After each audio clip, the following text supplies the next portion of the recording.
Okay. Usage chat. Okay.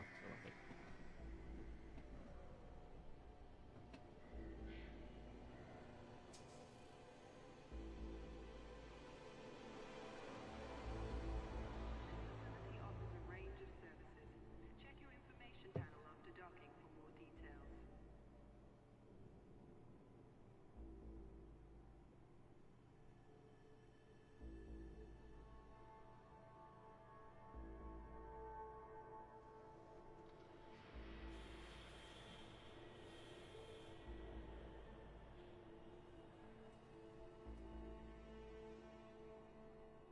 Everything on this side of the galaxy will be first time I visited, because never been this far. In fact, I've already probably started to break record for distance from Sol. From not like personal.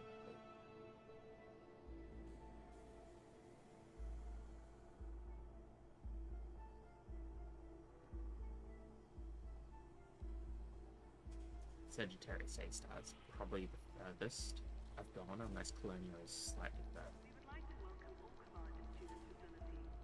Please ensure you complete all docking procedures within the allocated time. So we're here. Need to go here.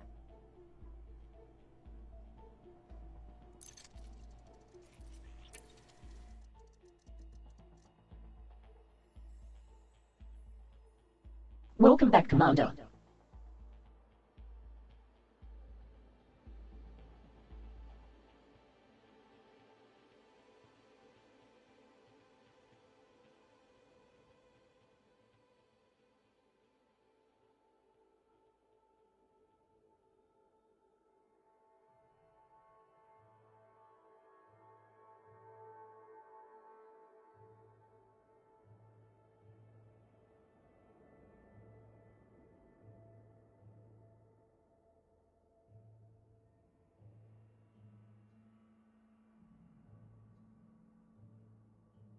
You have docked at Ocellus Starport, Explorers Anchorage, in the Stumia FG-YD 7561 system. You have no emissions at the moment.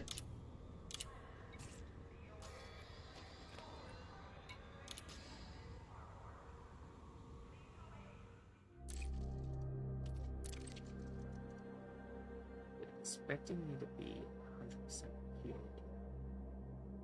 Okay. So I guess we're gonna be fueling just before we launch. 42.9 light years is the next target. Okay. Whoa. My assets went up. I wasn't expecting it to go 2 billion.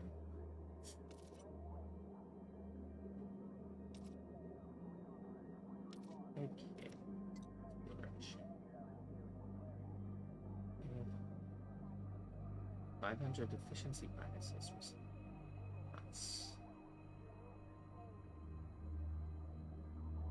4,618 space jumps.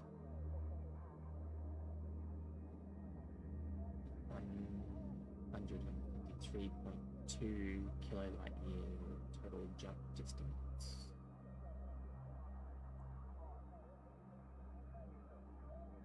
So the distance traveled 86.3 kilometers.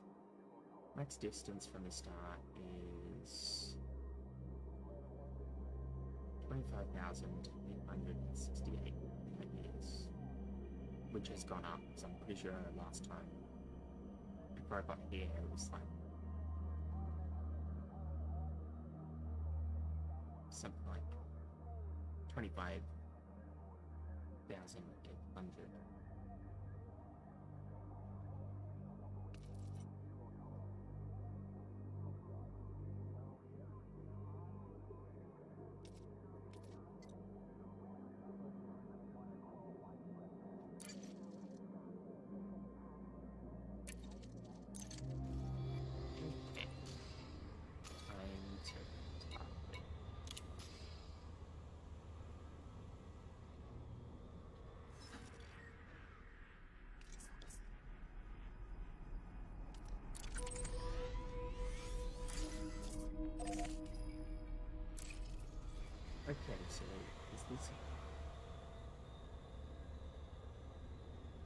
first jump is...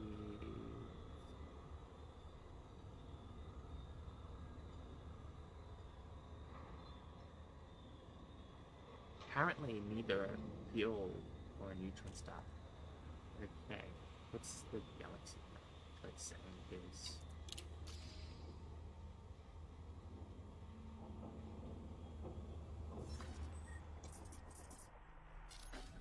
Okay... That is definitely a fuel star. Maybe not the L.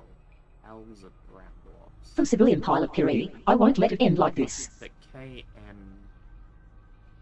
and M are fuel stars. Okay.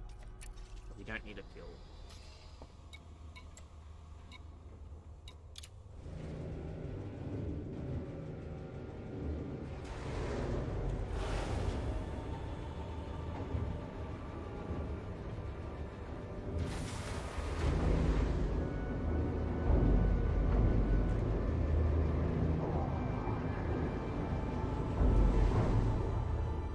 Disengage the local networks. Landing coupler disengaged. Watch for oncoming traffic when passing through the airlock. Landing gear retracted.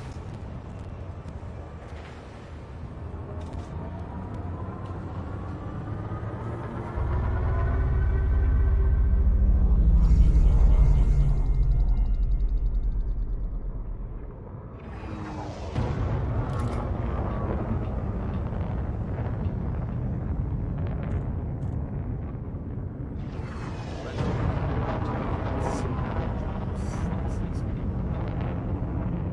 is. 243 jumps. Okay.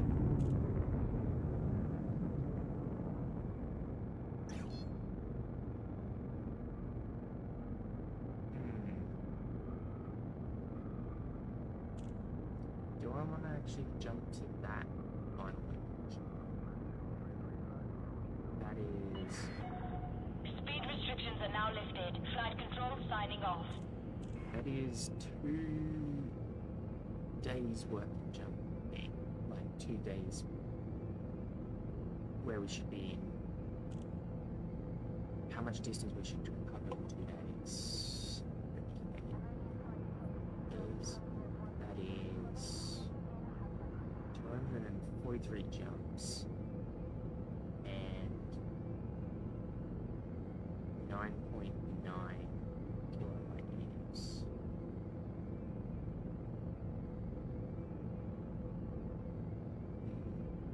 That would definitely make up some lost time. Okay, let's jump then. Before we waste fuel. Makeshift overcharging.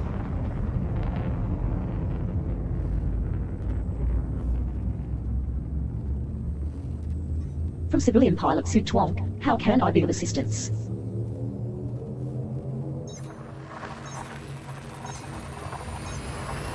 Jump in progress.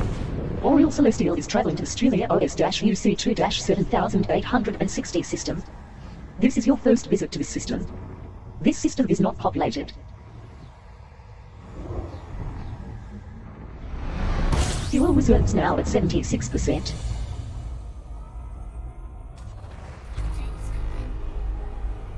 1 out of 6 bodies has been scanned here.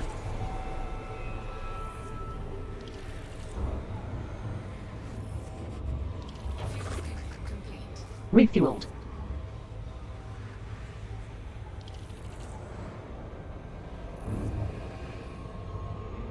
Going there. Okay. Refuel.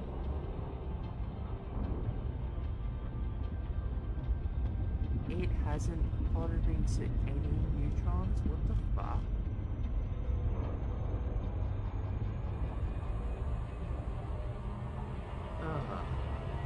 Okay. That's the case. I'm gonna have to do a bit.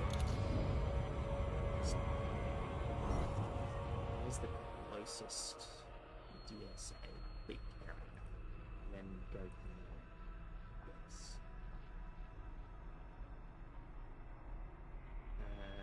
DSSA Ronin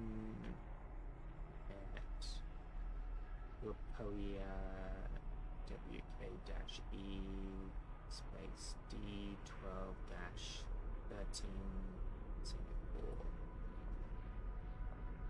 Let's go there. Regular hunting.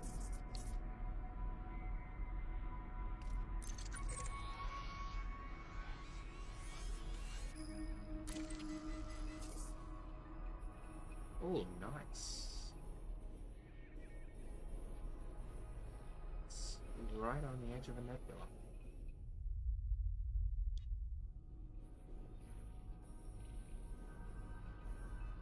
It's gonna take a while to plot.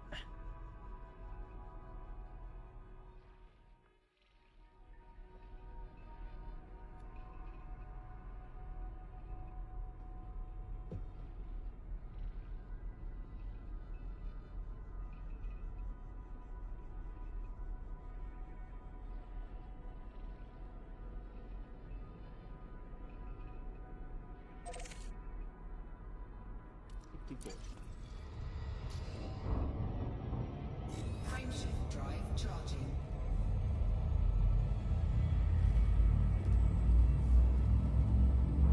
Roger. I should do this. 2 bodies remain to be scanned.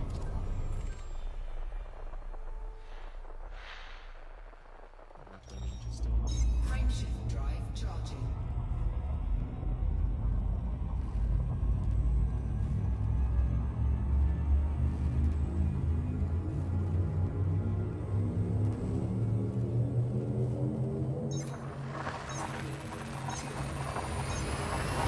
Telemetry obtained.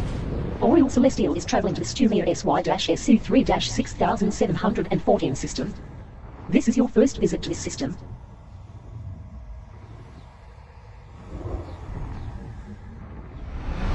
Fuel reserves are at 75%. Fuel scooping. 2 out of 35 bodies have been scanned.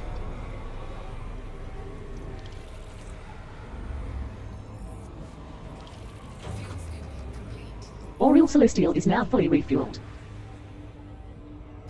My filter still on. I should check just be right to mesh distance. Yeah. Okay.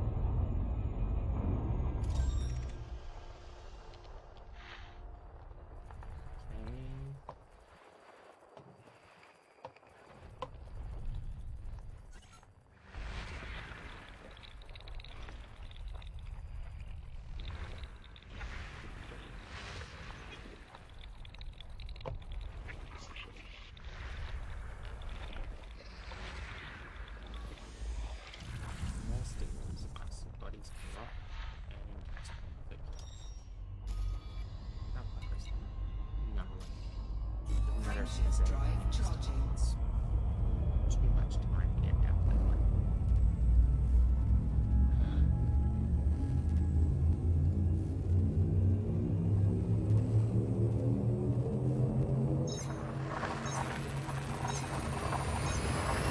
Destination confirmed. Oriole Celestial is heading to Stumia WE-C4-8468 system. This is your first visit to this system.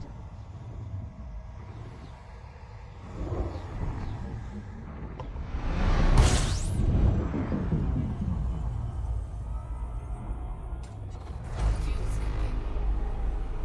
0 out of 25 bodies have been scanned here.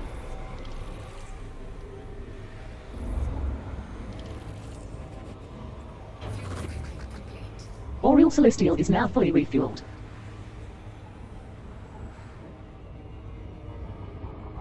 Frameshift drive charging.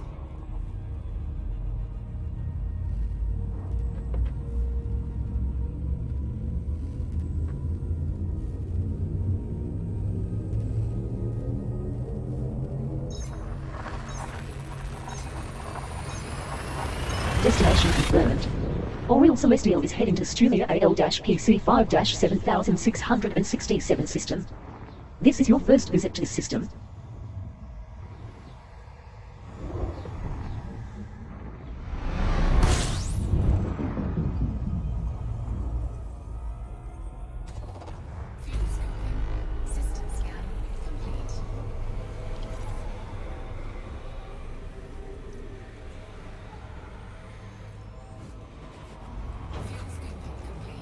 Oriel Celestial is now fully refueled.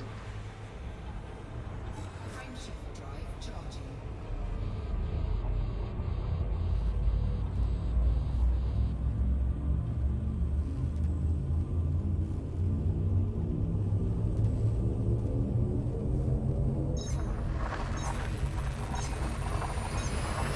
Jump in progress.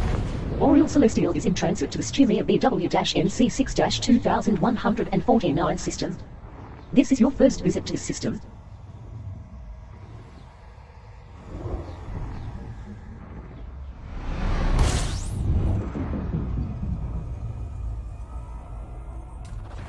Fuel smoking.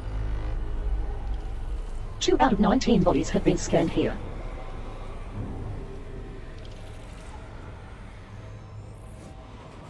Fuel smoking complete. Fuel at maximum.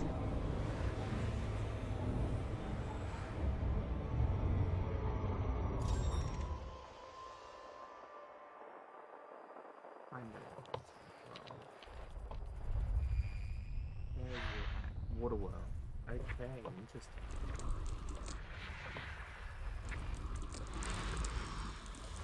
Given that there's a Waterworld, I guess I'm gonna be scanning the entire system.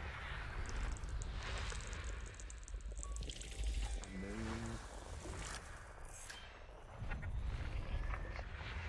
I think I just got a codex entry. Okay. Rocky planet with atmosphere. Okay, so the moon is a rocky planet with an atmosphere and it's terraformable. That's interesting. Okay.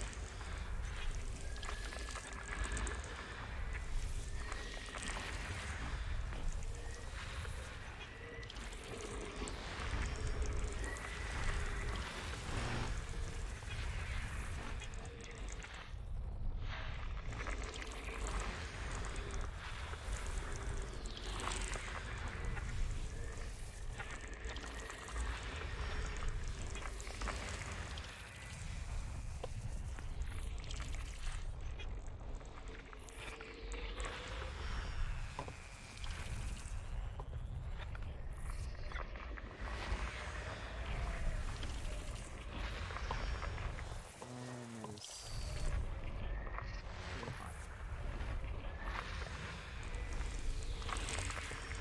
System scan complete.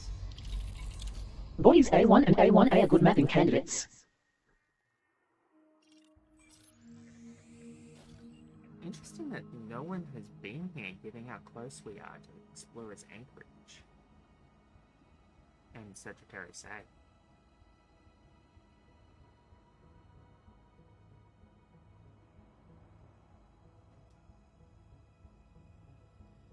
Because there's no first discovered by.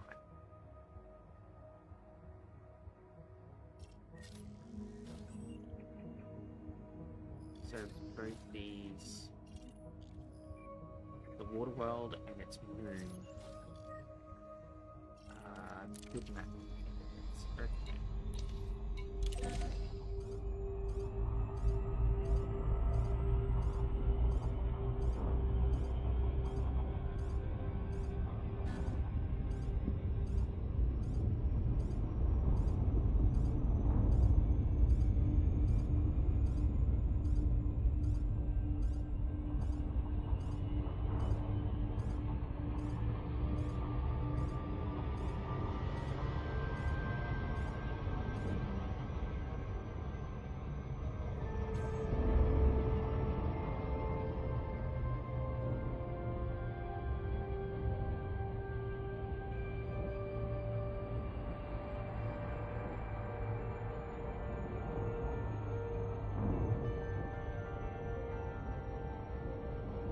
I wonder if we can see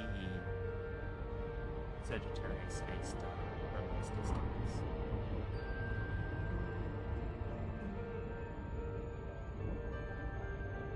I might target Sagittarius A star just to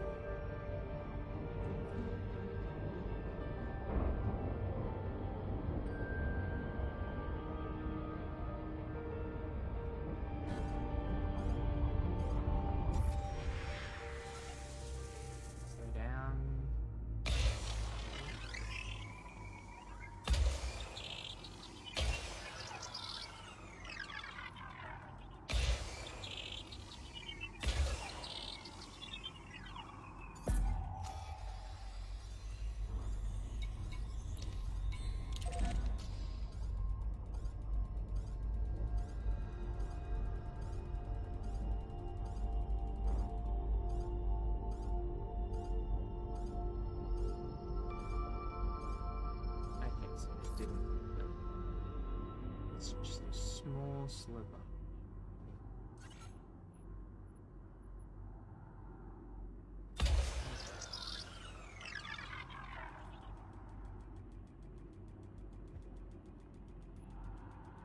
And it's moving.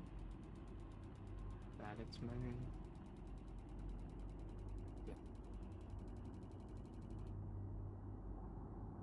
Surface scan complete. Mapping is now finished. Efficiency bonus granted. Planet A1 is a medium gravity water world. Sensors detect low levels of active iron magma flows near the surface.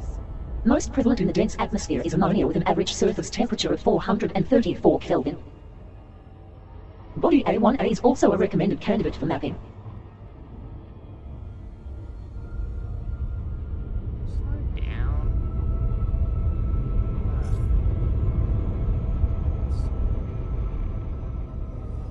Get behind us.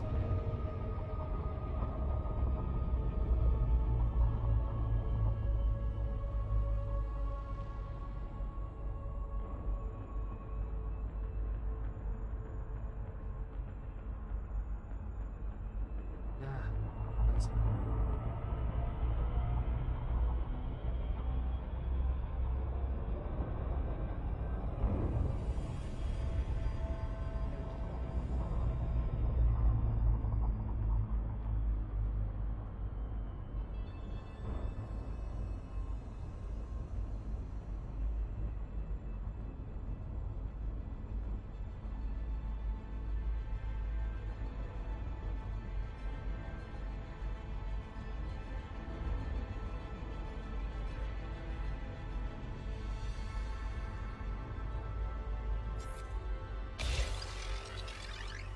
And this needs only 6 troops to be an efficiency target.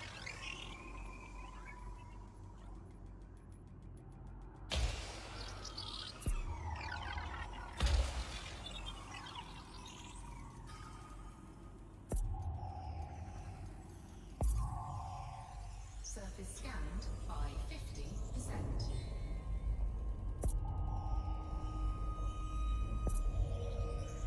Two biological surface signals detected. Interesting.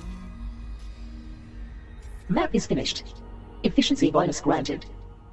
Moon A1A is a low-gravity terraformable rocky body that is suitable for landing. Okay. The trace gas atmosphere is composed primarily of carbon dioxide with an average surface temperature of 256 Kelvin. Let's target. You have mapped all interesting bodies. See if it's still visible.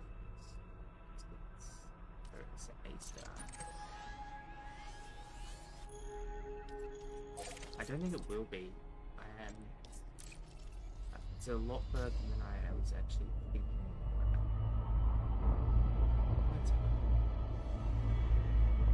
Is there a visible supermassive black hole? I think you can slightly see it. It does look like there's some gravitational lensing going on there. Okay.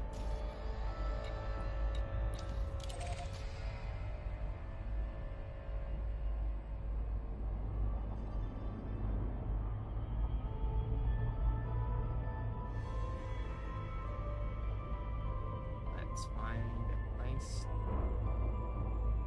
Where's the star?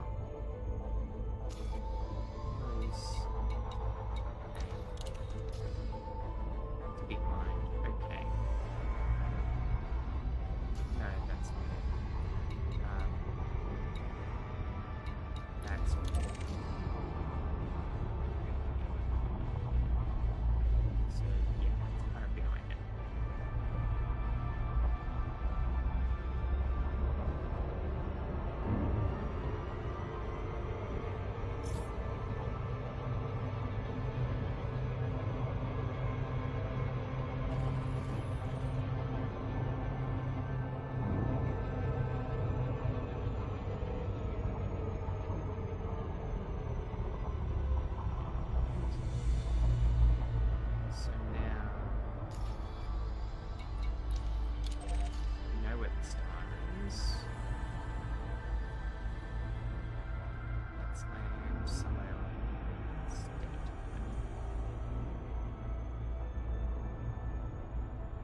We're not going to spend time looking for life. If it's not easy to find, there's no point spending hours behind.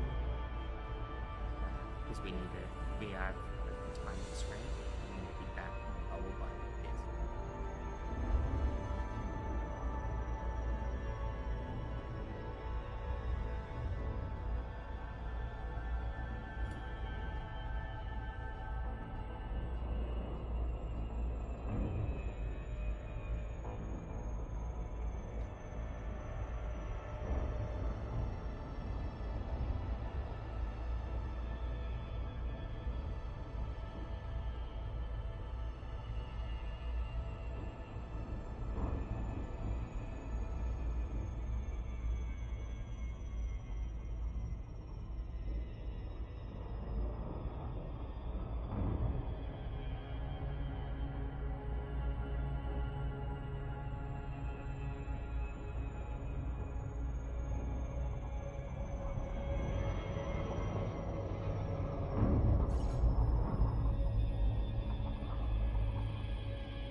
Oriel Celestial has left Supercruise near Moon Stumia BW-MC6-2149A1A.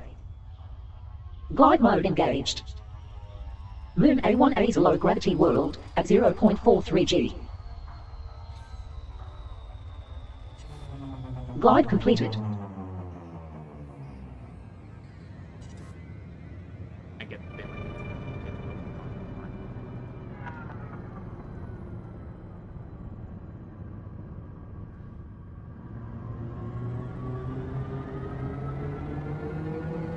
Big radar.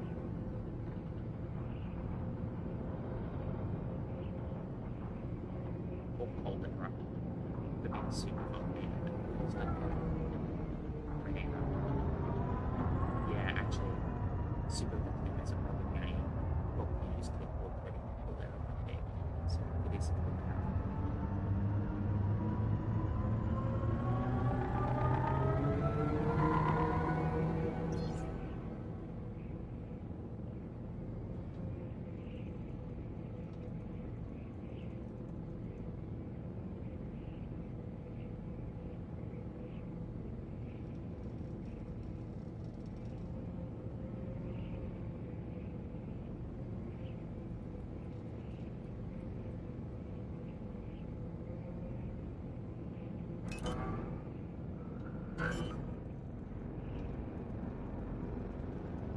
That's fine. Landing gear deployed.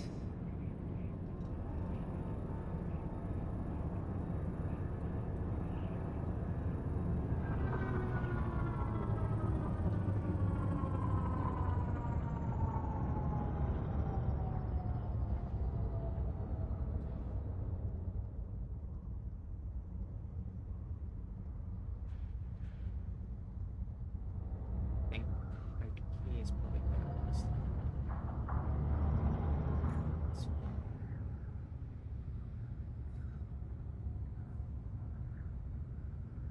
There's a lot of good landing spots, I think. Okay. It's probably better.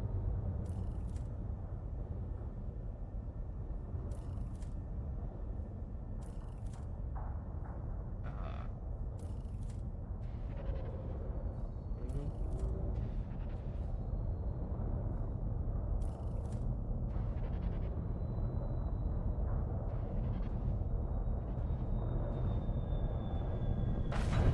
Touchdown on Stumia BW-MC6-2149A1A. I think that's fine. Coordinates are minus 52.76 degrees latitude, 151.75 degrees longitude.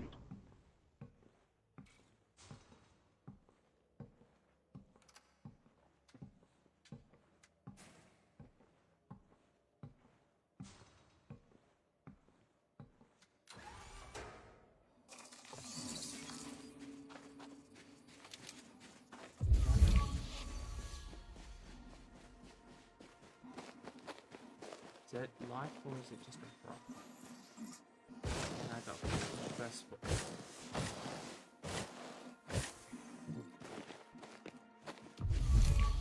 Oh yeah, I would have first before. I don't think anyone's been here before.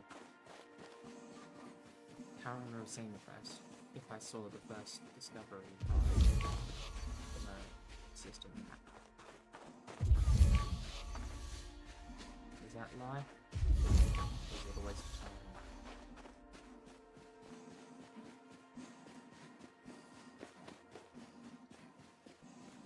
Ah, I must be carrying over stuff from the previous planet we took samples from and gave up.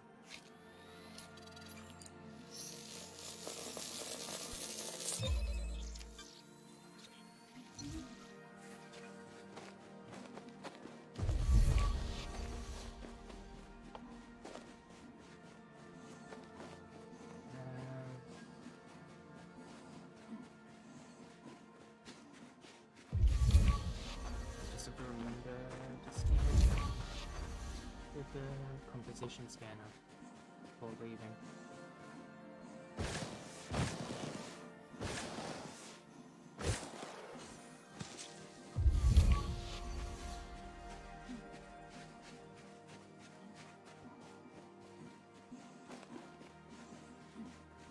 I'm pretty sure they use the same person who composed the music this for Jurassic World Evolution, which makes sense because both this and Jurassic World Evolution were made by Frontier Development.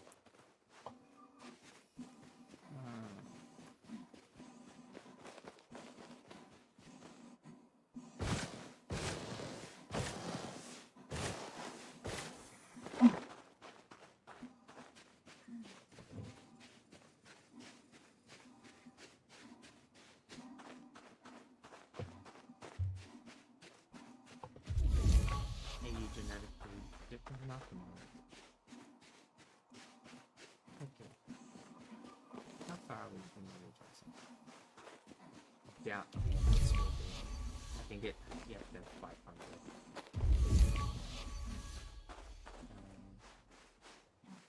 500 meters. I just don't want my ship to automatically dismiss because it's kind of pinpointing where I want to scan.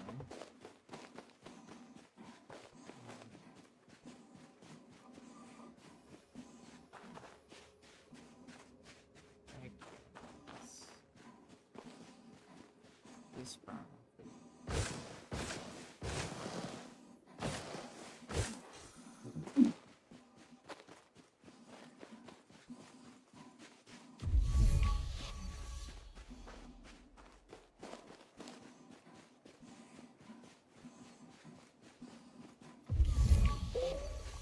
Okay, so this is far.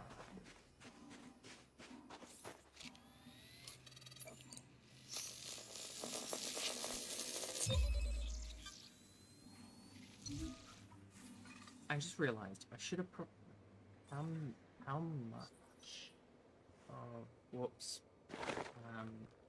how much of the battery packs do I have? 18. I really should have probably just stocked up on them when I was at this Anchorage.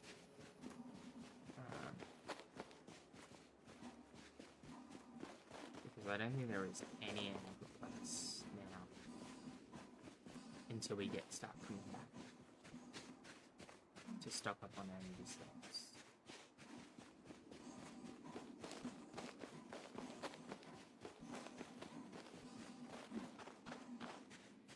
I wonder if Odyssey content actually has its own synthesis that you can do. It might have the materials if there is that does allow for synthesis. Come on, please be out of range. I'm out of the. It looks like it's the same. Too genetically similar. How far? That's 300 meters. That's okay. Let's go this way.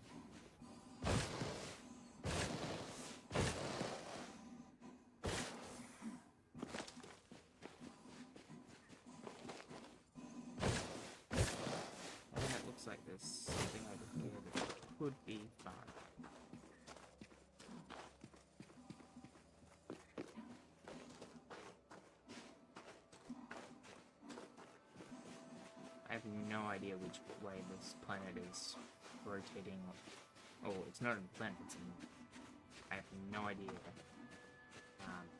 There's the water world. That's over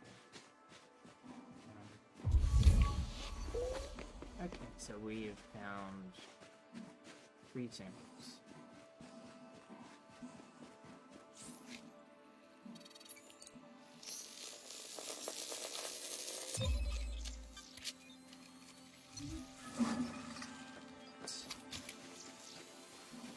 I'm not going to bother finding the bacteria because we did land in a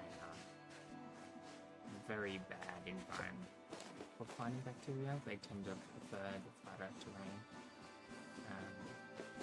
The stratum tend to prefer rougher terrain.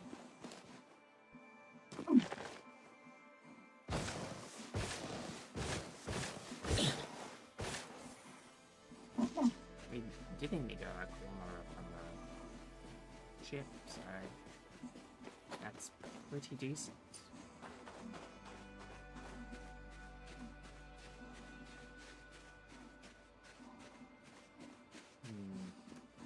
I feel like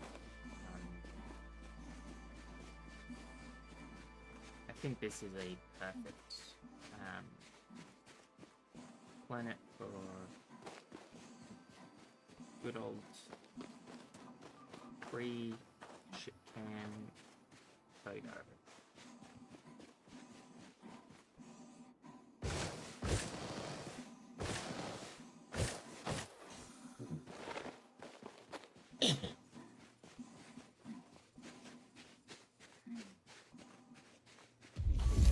They will all be blue because we're all samples.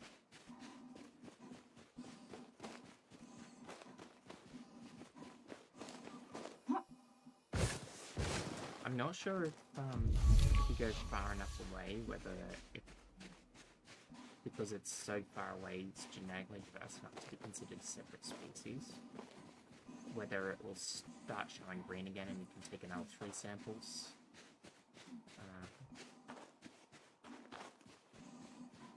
But I'm assuming all stratum on this planet, or this moon, are now considered sampled.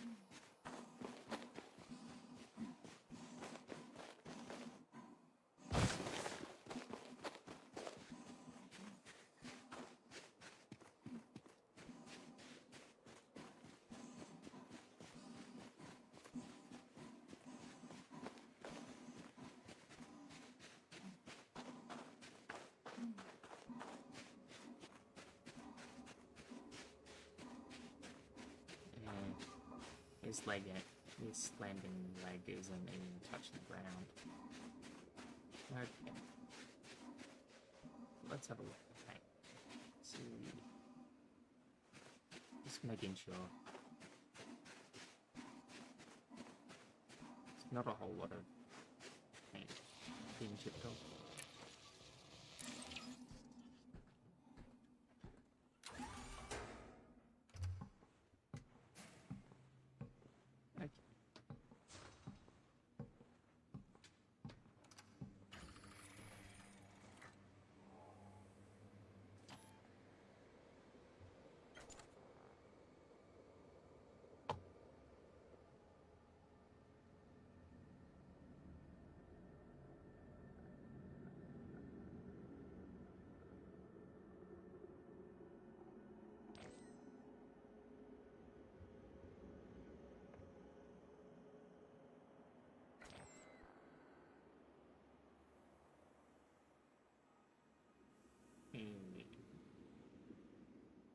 Alright, system.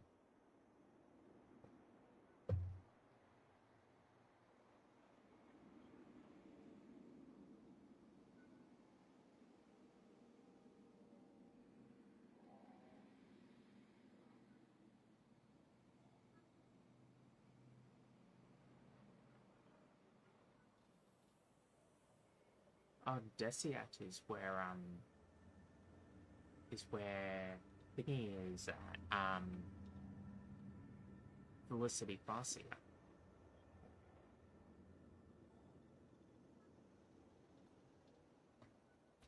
the engineer that specializes in exploration modifications.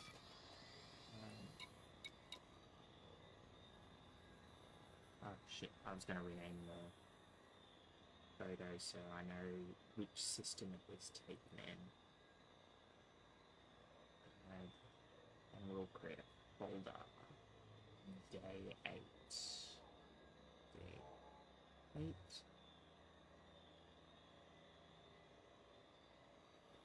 And then this.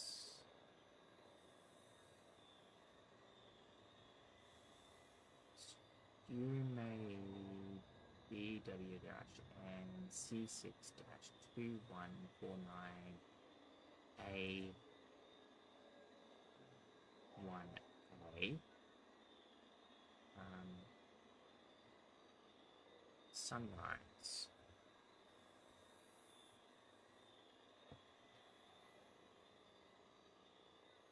And put it into day.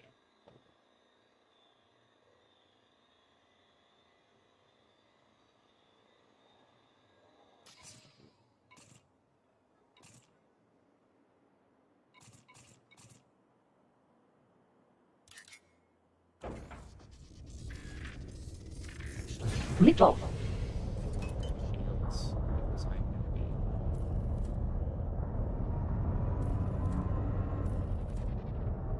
doing something that is likely to cause a collision on the surface? Okay. Deploy hard points. Maybe I can do it a little. And we want to kind of literally touch the ground.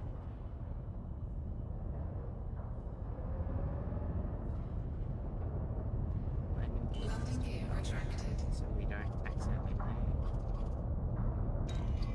Okay, yeah, we need to be touching it, really.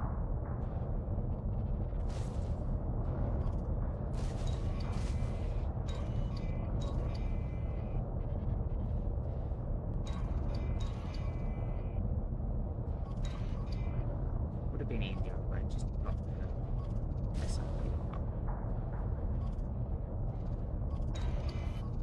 Ah, shit.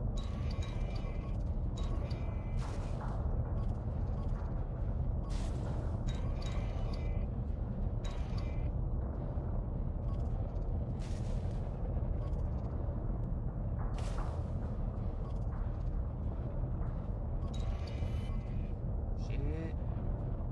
Come on.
How much was it?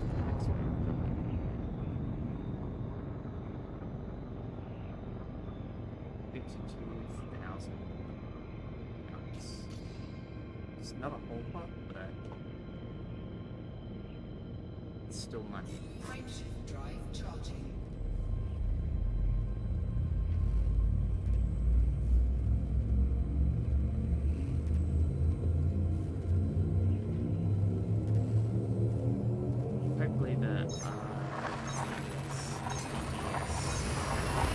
Telemetry obtained.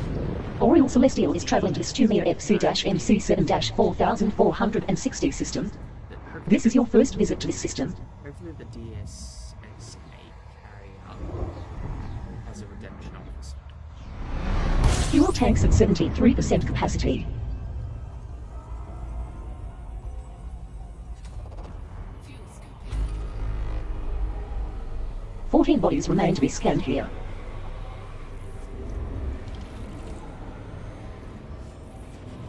Fuels complete. Fuel at maximum. What's in the system? Rocky bodies. There's only one metal.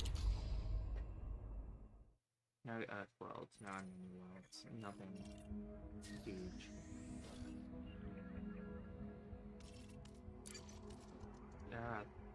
Yeah. Okay, let's see now if we can plot to different DSA character than the one we tried earlier with the Galaxy. So we'll plot to the one we're going to.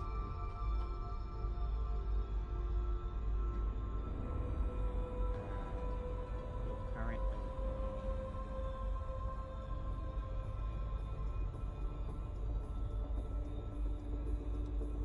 See if it. Maybe because it was so long distance, it was hard to calculate a neutron route. Okay, so this system. It's the source system. Destination system. Here.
Okay, 35 jumps with the so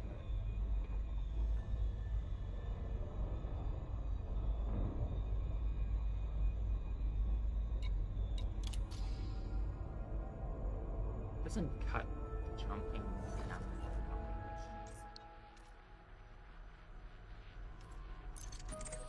But it does speed it up.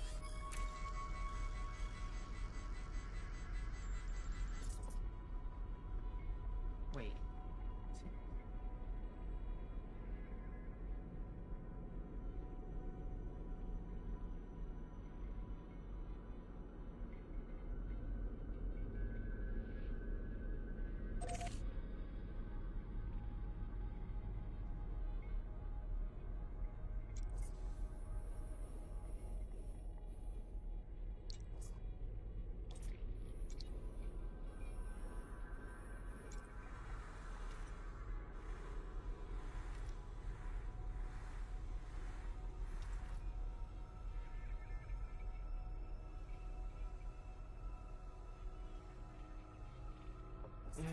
It makes no difference really. He is wanting. I might as well just plot system.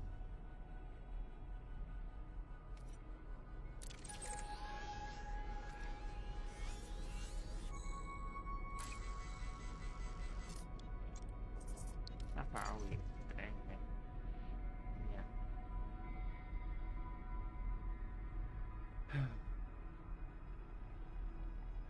Problem with plotting out of the galactic center is there is way too many stars. It just takes... None of the tools seem to work efficiently on it.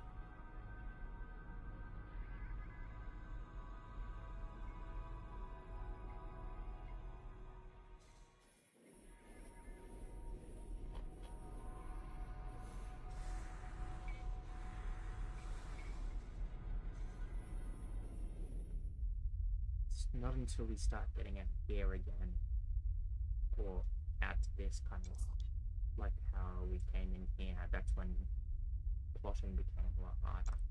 It's here where it will start getting easy again. But it will probably start becoming harder again here because it has the opposite problem.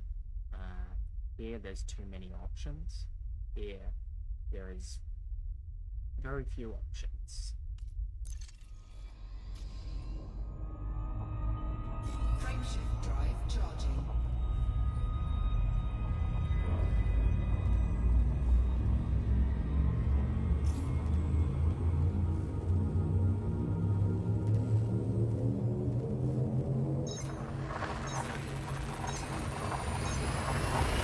Telemetry obtained.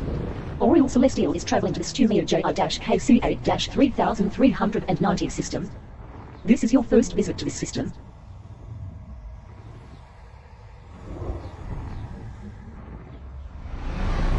Fuel levels are at 73% capacity, Commander.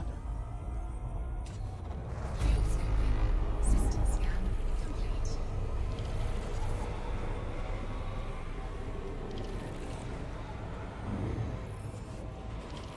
Fuel scoping complete. Maximum fuel. Frameshift drive charging.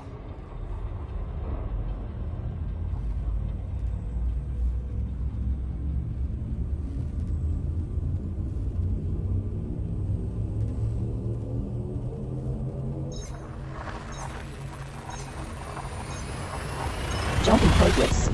Oriole Celestial is heading to the Stumia NO-IC9-4124 system. This is your first visit to this system.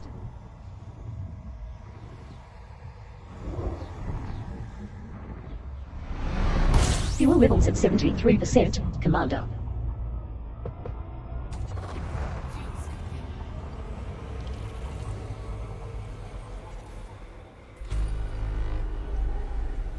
11 bodies remain to be scanned here.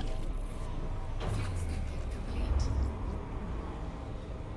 Oriole Celestial is now fully refueled. Actually, I could. How far are we from Sol now?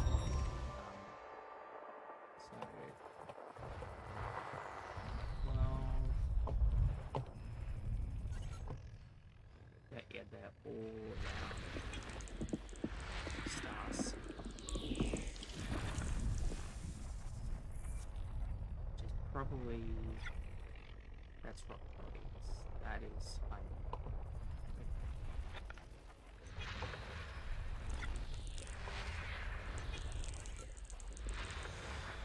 think that was Alien. Any interesting? Yeah, they're way too far. Yeah. Okay.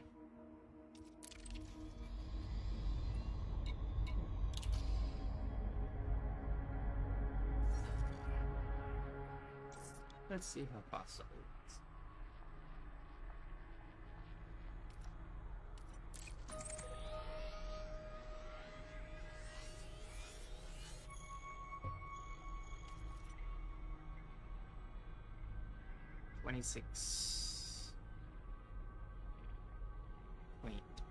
.2 kilowatt years. And how far from the planet? Wouldn't be that much because it's only maybe 100 difference. Yeah. 26.1516. Frameshift drive charging.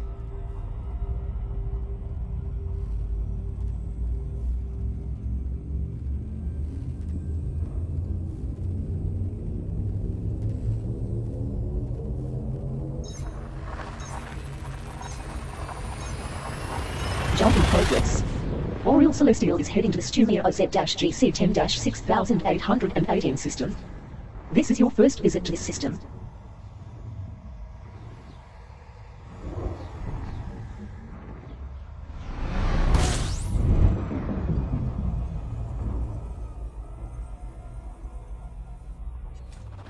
Fuel scooping. 12 bodies remain to be scanned.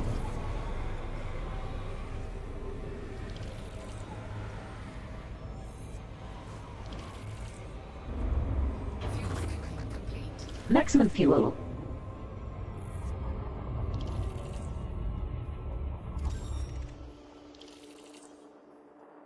Hey, there are some interest. They all seem to be happy.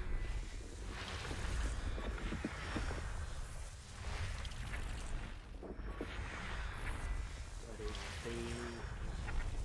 the good music?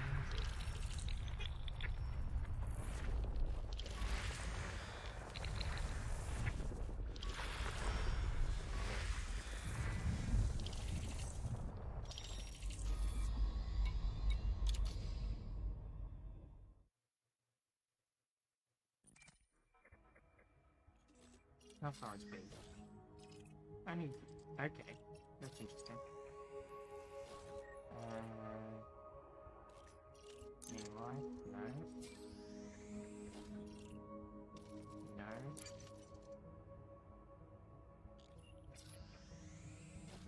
And it looks like no one's been to this system before either. Or they've yet to sell it in. No. Let's see if there's any terraformers.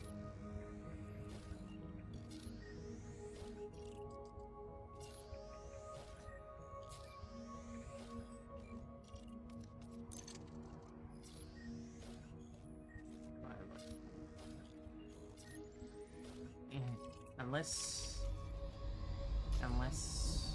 EDBI tells me it's a good map unit, I'm not gonna go to Barbados. Frameshift drive charging. At least until we catch up.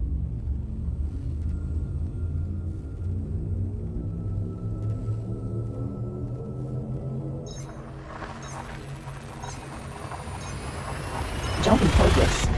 Oriel Celestial is heading to the Stumia LL-KB22-106 system. This is your first visit to this system.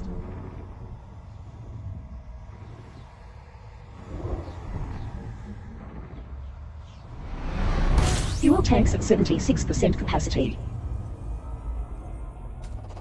Fuel scooping. System scan complete.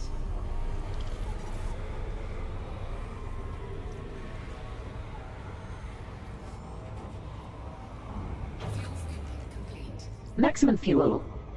Frameshift drive charging.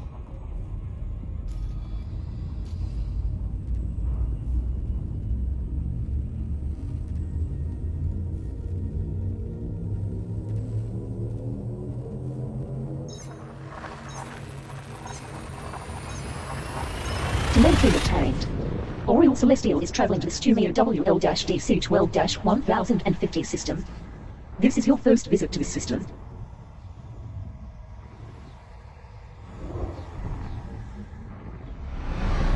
Fuel levels now at 75%. Fuel scooping.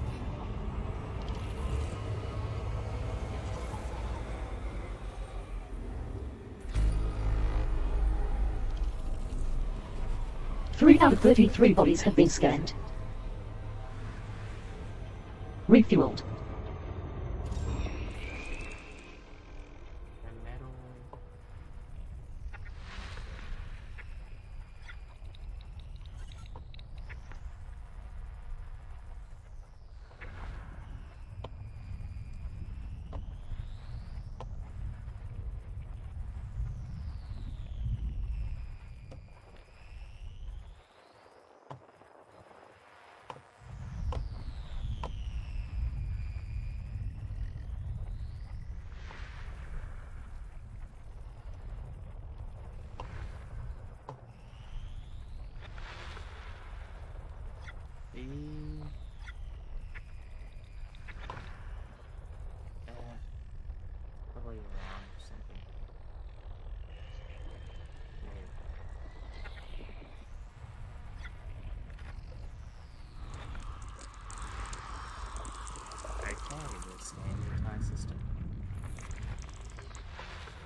Nova too, do we? Oh no, I'm not even okay. Thought it was this side. Let's just scan everything.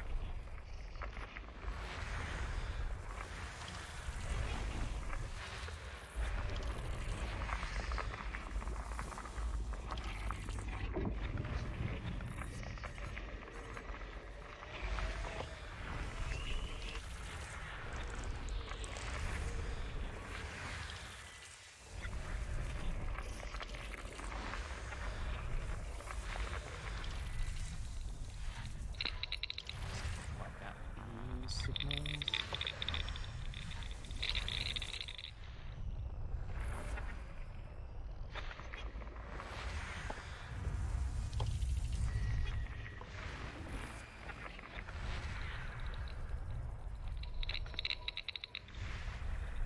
These signals.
System scan complete.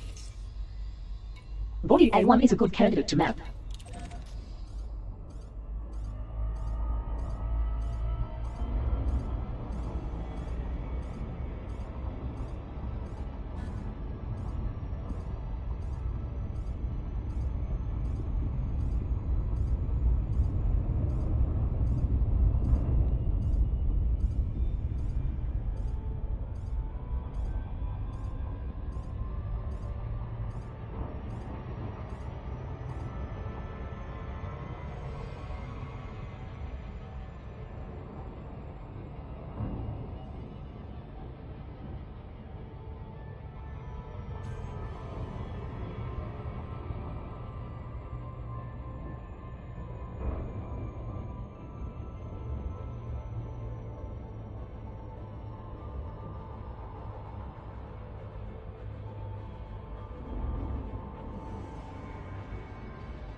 This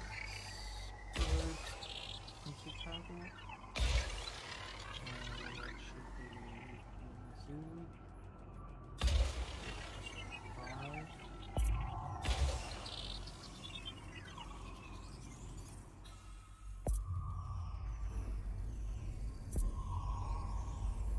Surface scanned by 50%.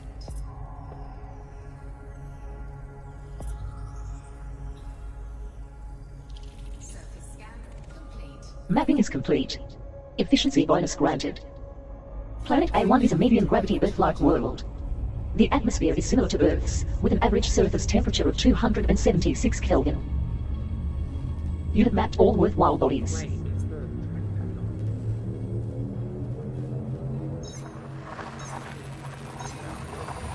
trackpad on? Destination confirmed.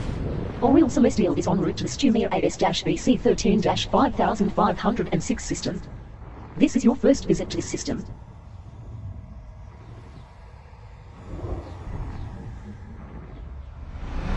You have 39 jumps remaining. Fuel levels are at 75% capacity. Fuel sinking. 9 bodies remain to be scanned.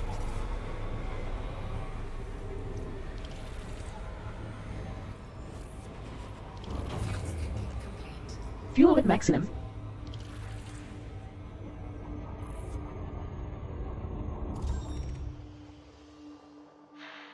I see. Actually, not gonna bother with primary concept models Frameshift now. drive charging. Only if then I'll scan.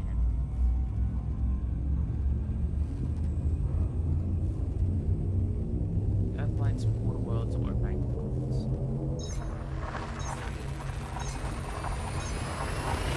Telemetry obtained. Oriel Celestial is heading to the Fuhrer Orb HU-AC 14-1182 system.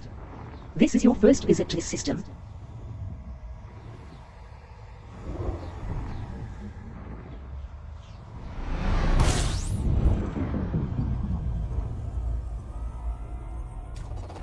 Fuel sinking.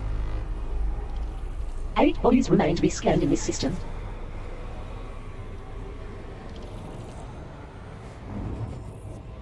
Fuel sinking complete. Fuel at maximum.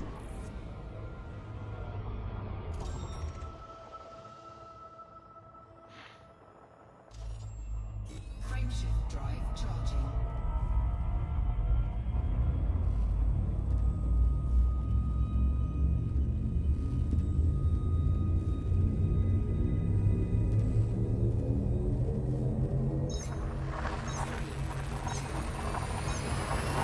Telemetry obtained. Oriel Celestial is in transit to the Fuhrer Orb TC-ND7-56 system. This is your first visit to this system.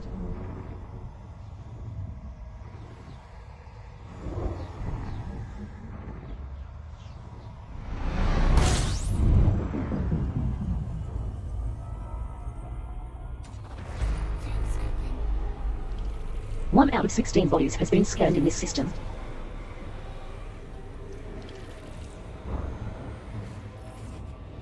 Fuel sinking complete. Maximum fuel.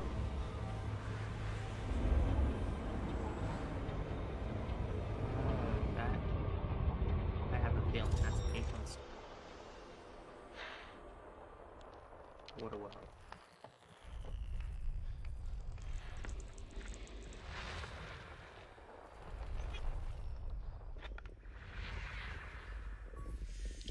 So this system has water worlds. Scan the entire system.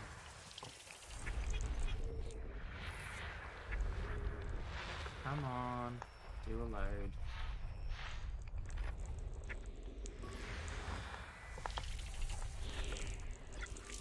What was that bit essentially? Oh.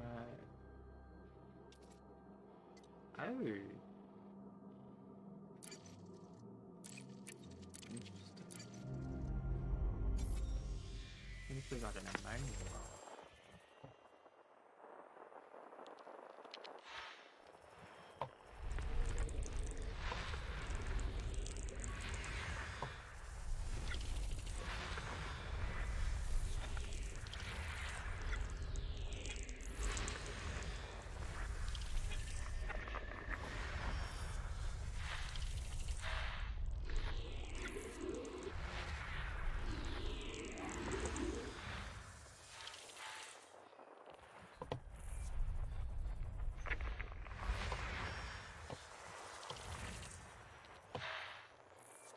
Another gas tank.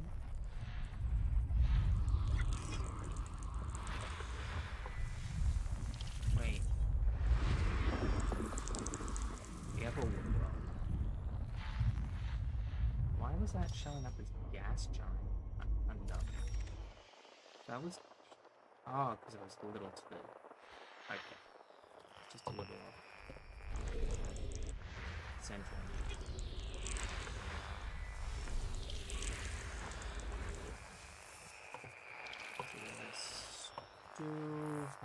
content. High metal content.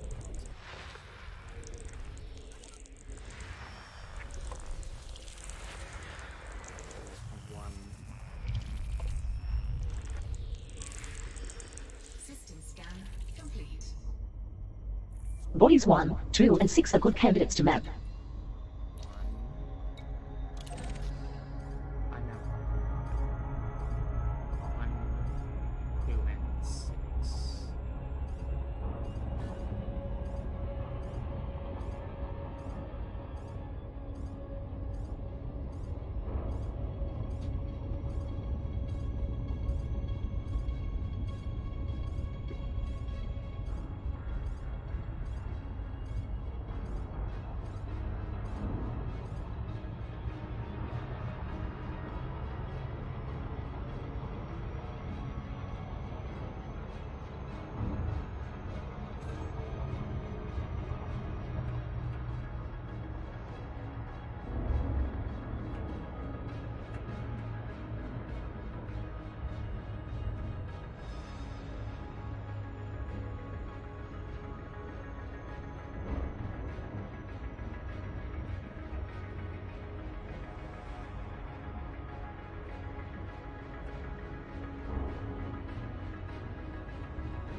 Surface scan complete. Mapping is now complete. Efficiency bonus granted. Planet 1 is a medium-gravity terraformable high-metal content world. The thick atmosphere is composed primarily of water with an average surface temperature of 653 Kelvin. Bodies 2 and 6 are also recommended candidates to map.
Oh shit.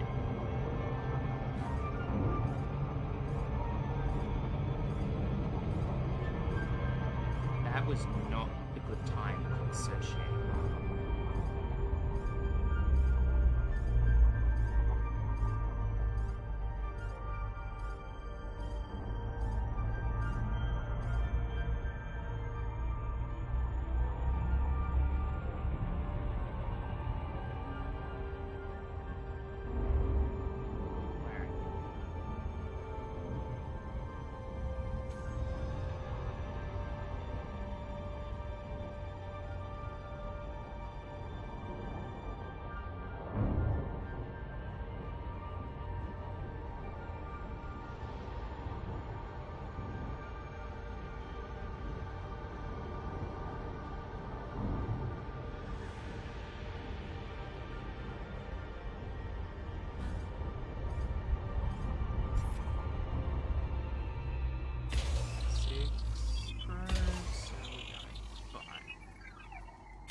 Mapping is complete. Efficiency bonus granted. Planet 2 is a medium-gravity terraformable water world. Most prevalent in the atmosphere is nitrogen with an average surface temperature of 294 Kelvin. Body 6 is also a recommended candidate for mapping.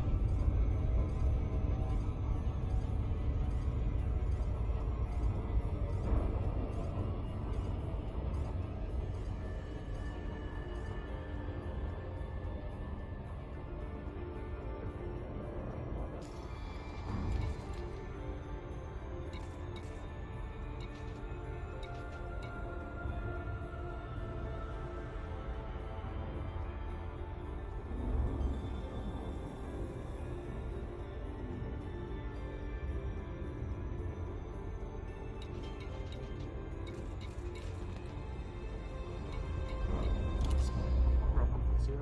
Let's see. What wrong? Oh shit. Can't wait until I have new flights. Galnet news.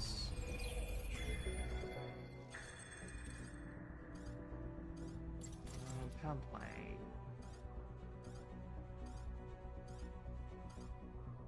When I get back to the bubble, I'm gonna have to do a bit more for power play because I think every single time Ashling is at it, balance expected drop by 17.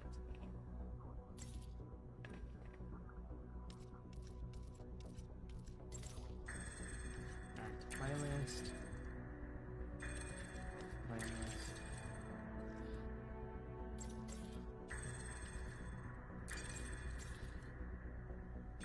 Okay.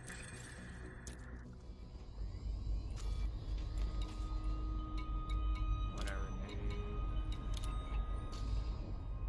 Intrigue surrounds recovered art treasure. Recent evidence suggests that some of the precious items stolen by the Winking Cat have been sold to private collectors. Crime correspondent Mira Bukowski has been following the story for Vox Galactica. When the FIA raided the home of media magnate Elias Metaxas, they found the painting Terra Absentia by Zoe Okeki hanging in his chambers, a painting stolen by the Winking Cat in 3305. Metaxas confessed to purchasing the famous artwork for 22 billion credits via a series of anonymous dealers, none of whom could be traced. Coincidentally, there are rumors that an imperial senator keeps some statues resembling the missing New Dawn collection hidden within her mountainside chalet. And only recently, multi-billionaire Zachary Rackham was overheard inviting an investor to come up and see my Guernica. It seems that the thief has secretly sold these highly valuable treasures to private collectors. However, this is not typical behavior for someone believed to be a genuine connoisseur of fine art as well as a skilled larcenist. Perhaps there is an urgent need for huge sums of money, and since the Winking Cat has never stolen anything as vulgar as mere credits, this is the most ideal method. But what might the notorious criminal be planning? Vodal releases Scorpion SRV. SRV manufacturer Vodal today announced the official release of its new vehicle, the Scorpion. The first new mass production model offered by the company in many years, the Scorpion is designed for combat operations and troop support. It is widely understood that Vodal's acquisition by Core Dynamics in 3305 triggered the development of the new model, with the parent company's considerable financial resources made available to Vodal's engineering teams. Vodal's chief of design, Frank Enders, gave a speech at the company's launch event at Levinson Orbital in Batra. We are delighted to bring the Scorpion SRV to the market and are excited at its potential. Our marketing team anticipates huge interest from independent operatives and military forces alike, thanks to the Scorpion's impressive specifications. A focus on survivability provides the Scorpion's two-crew cabin with additional protection from harm. The Plasma Surge Repeater and the proprietary Aculeus missile launcher work in perfect harmony when engaging shielded, armored targets. Meanwhile, the Scorpion's raw power offers exceptional torque, capable of handling harsh terrain and steep climbs. Core Dynamics CEO Owen McKenna also attended the event and was approached for comment. I'm really happy with how hard the Vodal team has worked on this new vehicle. They had clear goals in mind from the start, took Core Dynamics feedback on board and kept us updated regularly through the process. I think the acquisition of Vodal was one of the last good decisions Jupiter Rochester made as head of the company. The Scorpion SRV is now available to purchase from military economy ports. Support Salvation's counterstrike against the Thargoids. Pilots Federation alert. Salvation requires vital materials to deploy anti-Xeno superweapons in the Delphi, Maya and Merib systems. A message was transmitted from the Musashi megaship by its new commanding officer, Commodore Morak Halloran. The Thargoids have invaded 3 key systems, as Salvation anticipated. Preparations have been made to halt their advance, but there is an urgent requirement to collect classified experimental equipment from the heart of Taurus in the Karato system. Pilots must then deliver these shipments to 3 other megaships, the Musashi in the Delphi system, the Bright Sentinel in the Maya system, and the Glorious Prospect in the Merib system. It is crucial that all deliveries are made by early on Tuesday the 14th of December. Without these components, Salvation's superweapons will not be able to affect enough Thargoid vessels to turn the tide. Commodore Halloran was formerly a member of the Alliance Defense Force, and was in charge of protecting the first expedition to the Kolsak Nebula in 3306. She is one of hundreds of naval officers and crew from all 3 superpowers who have resigned their commissions to offer their services to Salvation, believing that only he can defeat the Thargoids. Tributes gathered to honor Duval Air. Pilots Federation alert. The birth of Hadrian Duval's son has been celebrated in grand fashion in the Parisa system. Praetor Leo Magnus, the new leader of Nova Parisa, publicly thanked pilots for delivering Chateau d'Aegean, HR 7221 Wheat, Indy Bourbon and Yasso Condi leave to support these highly exclusive proceedings. Payment is now available from Dyson City Starport. Political journalist Cassia Carvalho discussed the arrival of Hector Mordanticus Duval in the Imperial Herald. As Emperor Hengist's illegitimate grandson and former enemy of the state, Hadrian Duval has always been the outsider. Indeed, his newborn son's middle name seems deliberately chosen to remind the Emperor that she ordered Hadrian's mentor, Imperator Mordanticus, to be shot in cold blood. But over the last 2 years, Hadrian's position has gradually shifted from isolationist rebel to legitimized ally. He appeals to citizens who are unhappy with a female monarch, even more so now that he has a male heir. And he remains closest to the imperial bloodline, with most other Duval family members having been assassinated by the NMLA.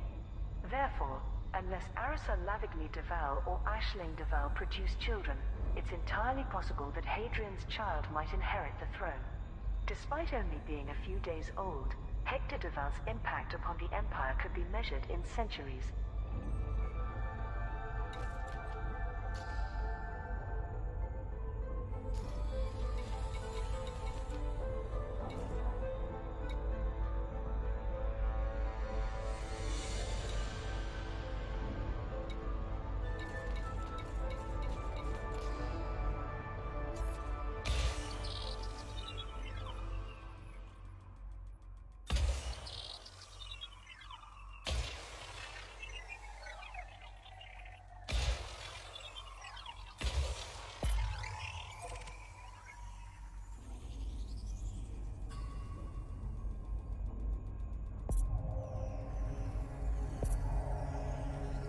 Surface scanned by 50%. Yeah, given its light years. Surface scan complete. Surface map is finished. Efficiency bonus granted. Planet 6 is a medium gravity ammonia world. Most prevalent in the atmosphere is ammonia and oxygen with an average surface temperature of 228 Kelvin. You have mapped all worthwhile bodies. I think this is a unique style giving that Charging. it's only 5 light years away, roughly. Routing computer would have tried to go maximum and it saw an opportunity.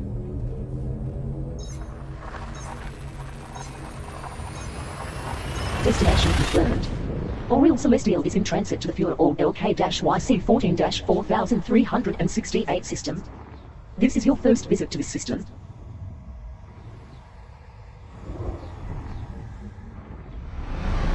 Fuel reserves now at 97%. System scan complete.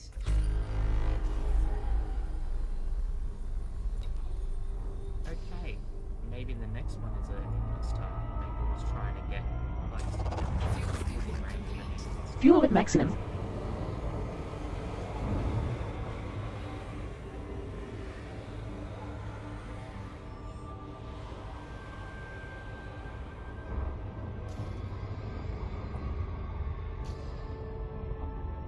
Frameshift drive charging. Really? Why would it route me only a 5 light year jump? That is odd.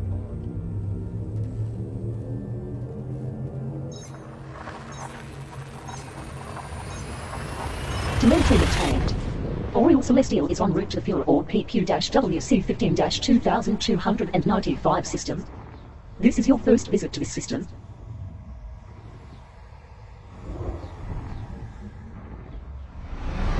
You have 35 jumps to go.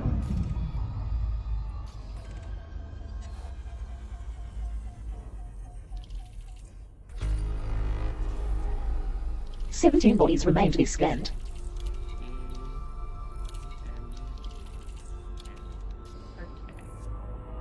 I am confused at why there was a 5-second jump.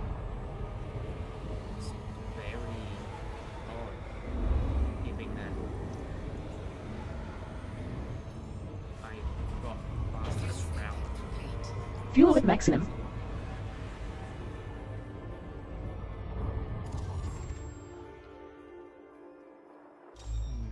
Let's have a something. I do have fastest route.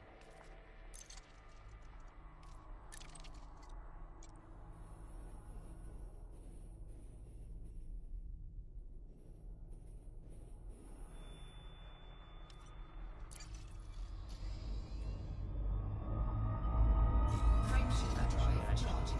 check this again. I didn't.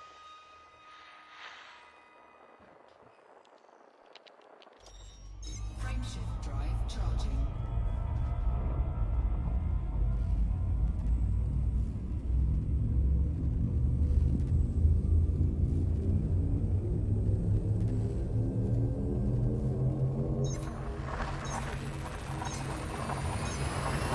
Destination confirmed. Oriole Celestial is traveling to the fuel orb KY-PB33-169 system. This is your first visit to this system.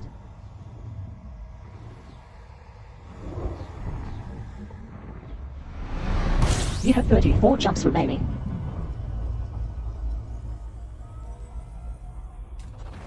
Fuel scooping. 4 out of 34 bodies have been scanned.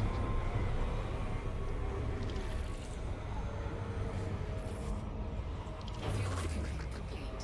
Maximum fuel.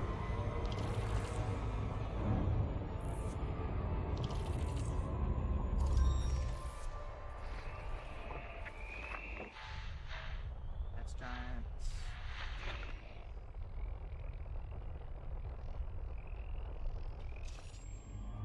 Frameshift drive charging.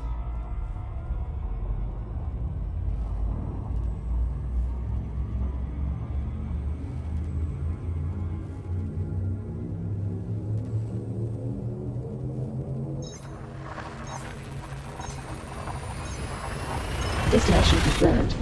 Oriole Celestial is en route to the fuel orb UH-TC17-6655 system. This is your first visit to this system.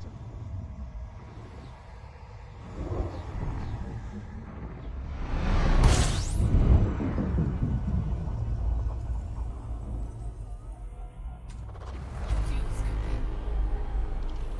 5 bodies remain to be scanned.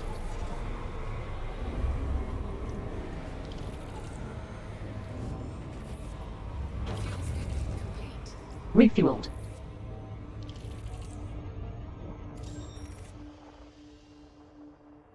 That's coming.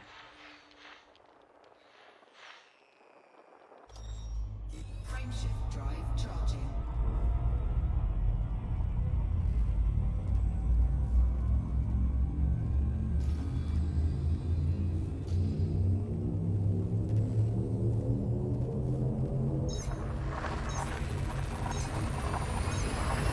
Telemetry obtained. Oriole Celestial is en route to the Fuel Orb YN-RC18-2505 system. This is your first visit to this system.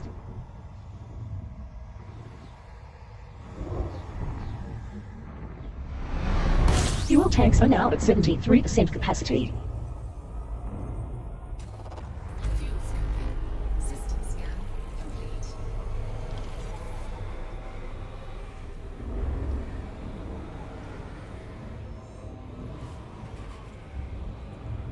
Fuel scooping complete. Refueled. Prime shift drive charging.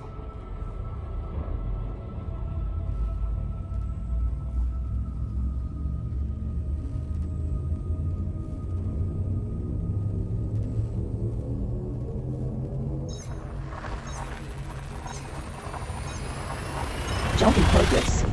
Oriole Celestial is in transit to the Fuel Orb CU-PC-19-3298 system.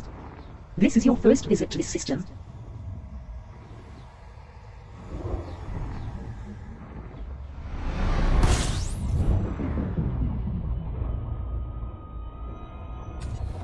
Fuel scooping.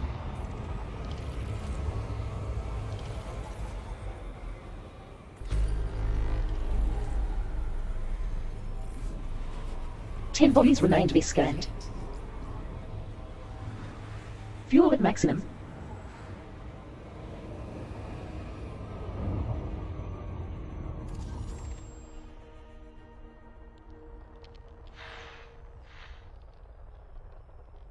Might as well.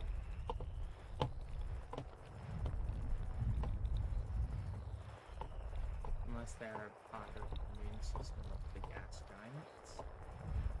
I actually am suspecting.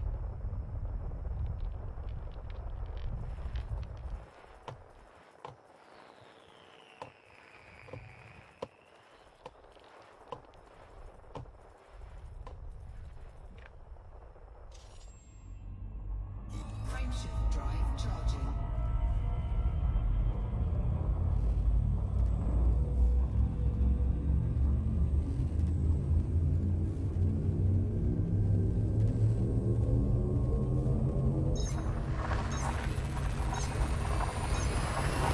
Telemetry obtained. Oriole Celestial is en route to the Fuel Orb EF-OC20-1384 system.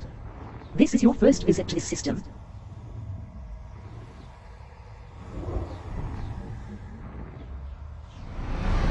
Fuel tanks at 76%. Fuel scooping. 1 out of 9 bodies has been scanned here.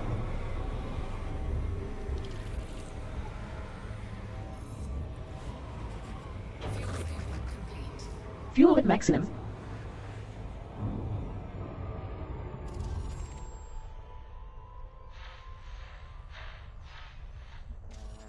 Nothing but Prime price. shift drive charging. I am really gonna have to get up when I can think about this. I do not have the spoons for this.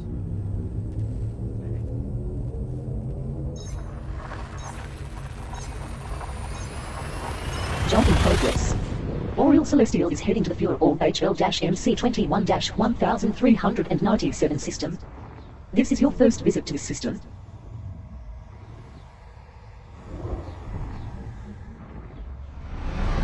You have 29 jumps until arrival. Fuel scooping. 21 bodies remain to be scanned.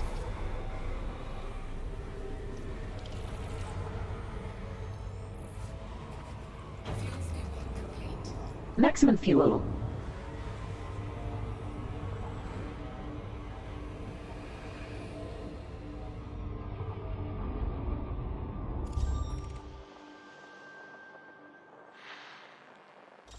Rice. Prime shift drive charging.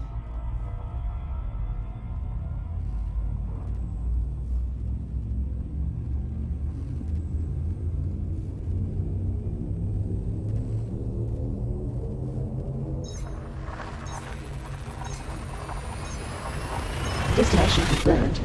Oriole Celestial is heading to the Fuel Orb Bella-KC22-5096 system. This is your first visit to this system.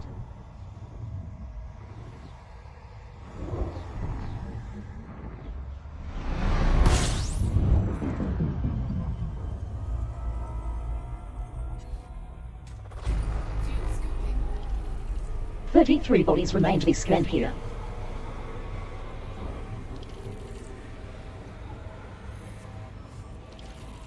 Fuel scooping complete. Maximum fuel.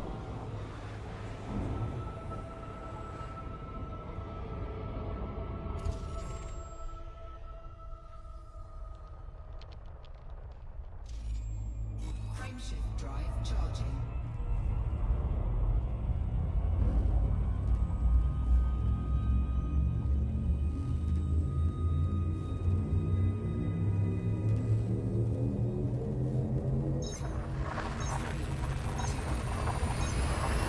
Telemetry obtained. Oriole Celestial is en route to the fuel orb PX-IC23-6235 system. This is your first visit to this system.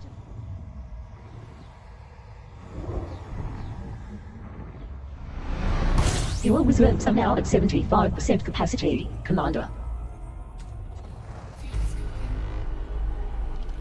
1 out of 23 bodies has been scanned in this system.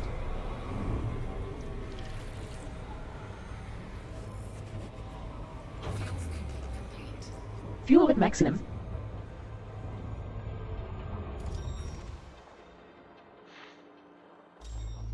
Frameshift drive charging.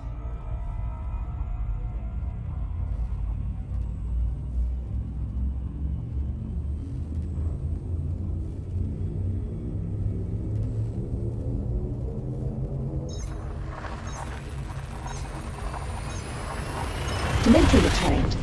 Oriole Celestial is en route to the fuel orb I-HC24-6778 system. This is your first visit to this system.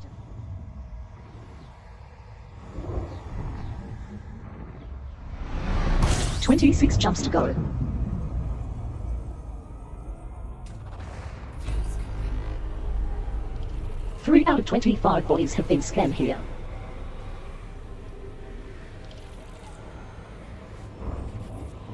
Fuel scooping complete. Oriole Celestial is now fully refueled.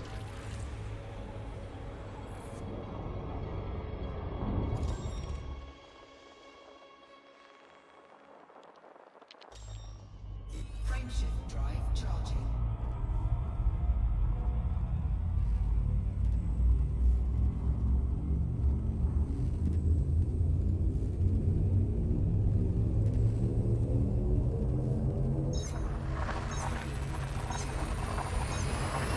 Destination confirmed. Oriole Celestial is traveling to the fuel orb UO-FC25-1120 system. This is your first visit to this system.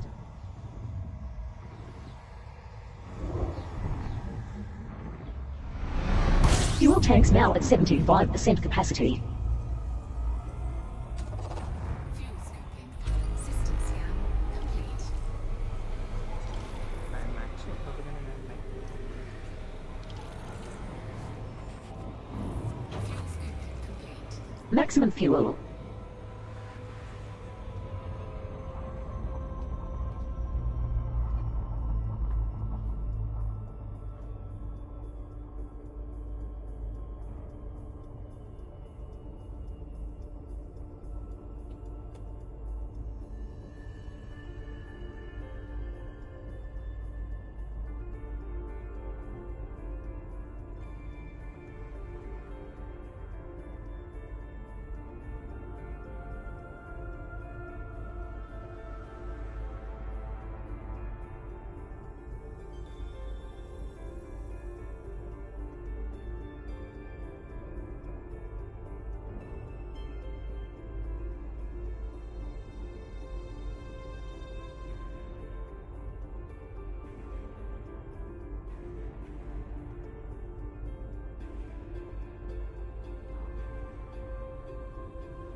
this was the system scan complete, was it? Frameshift drive charging.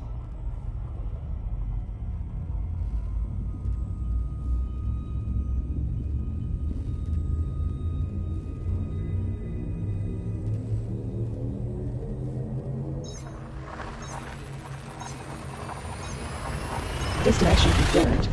Oriel Celestial is traveling to the Fura Orb ZA-GB53-72 system. This is your first visit to this system.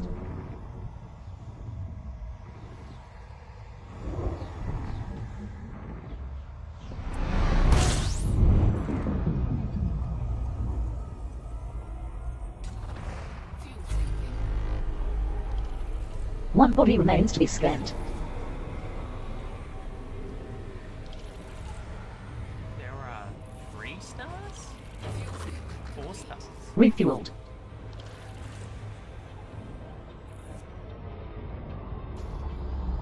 Four stars. 3 are within very close proximity of the main. So 1 is in ground war. Oh, it's a single gas giant. It is alone in the system.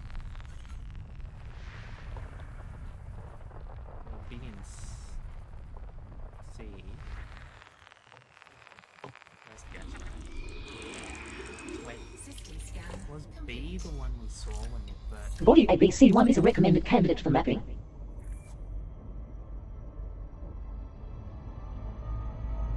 Yeah. We were seeing B as well. However, I think we couldn't see C because it is a brown dwarf and therefore no longer has nuclear fusion going on. And therefore isn't producing a whole lot of light. Where is C? C is getting closer. So... Oh, there's C.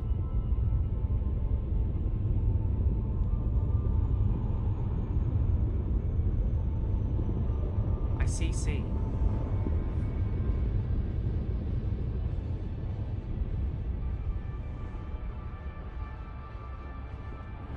That is a L-class brown dwarf. I think T and Y brown dwarfs have been able to fuse lithium in the past, but they have not been able to fuse deuterium. L-class brown dwarfs can fuse lithium and deuterium. However, there is not a significant portion of those elements in a star, therefore they don't maintain nuclear fusion for very long. And they have insufficient mass to start fusion of protium, which is the more common hydrogen isotope. So yeah, I think it's T or Y class brown dwarfs are also known as methane dwarfs because their atmosphere is actually cool enough for methane to form. So we're going to this.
close as necessary for the range, but not too close because gas giants are hard to map.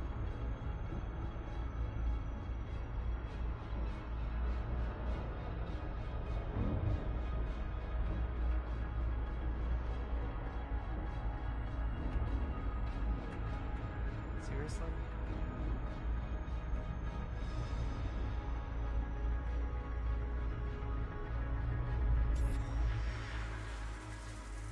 So we need 21 to ammo.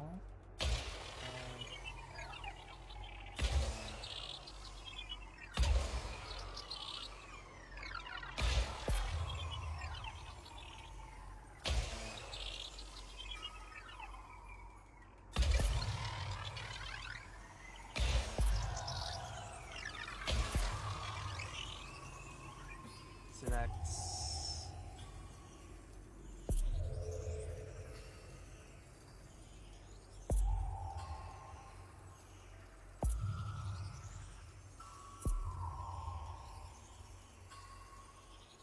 Surface scanned by 50%.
we're almost done it, and we're only at 18 probes. Continue orbiting.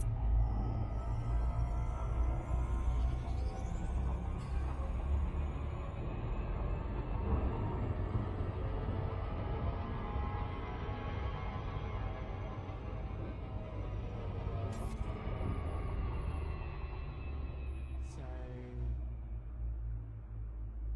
I think there's a lot unmapped just below the horizon there.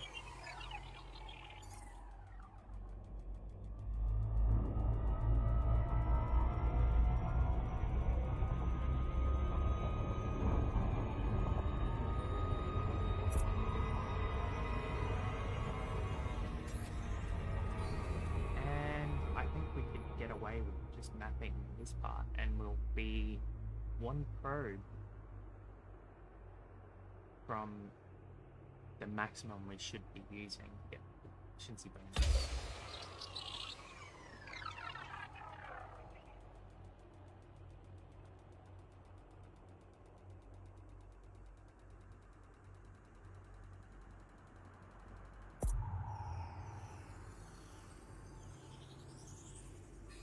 Surface scan complete.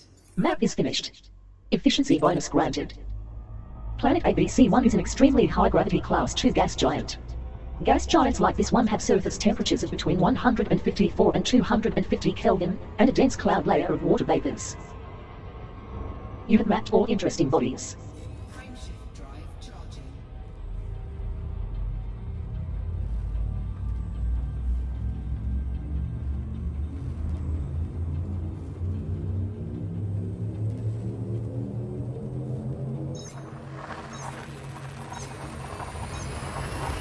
Telemetry obtained.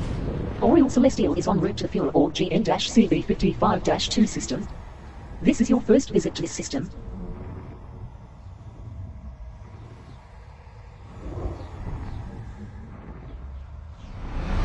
You have 23 jumps until arrival.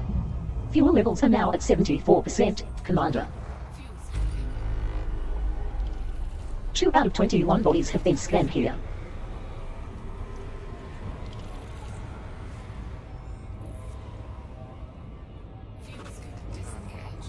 Fuel tanks now at 96%, Commander. Just rice. Frameshift drive charging.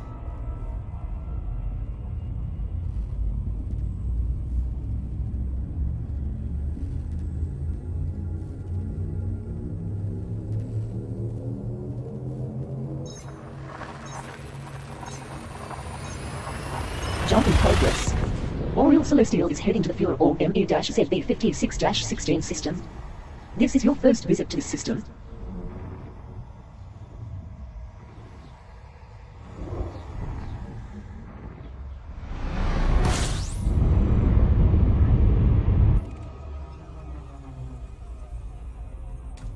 tanking. 13 bodies remain to be scanned.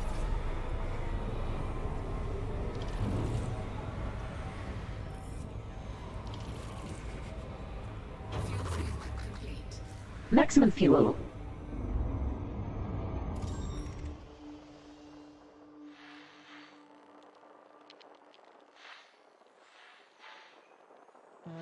Just rice. Frameshift drive charging. Actually, right now, I should just check to see if this is a terraformable.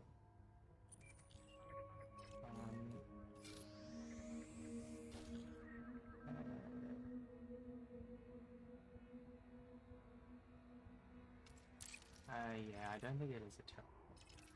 Okay. Frameshift drive charging.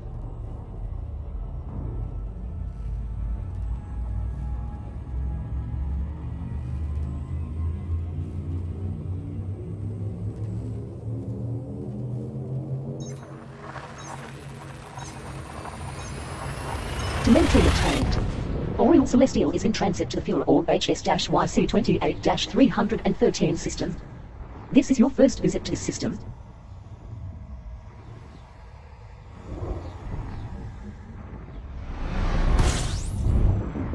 I can't remember if library is. Let's see if library is. I'm just gonna log out briefly. It's at the main menu.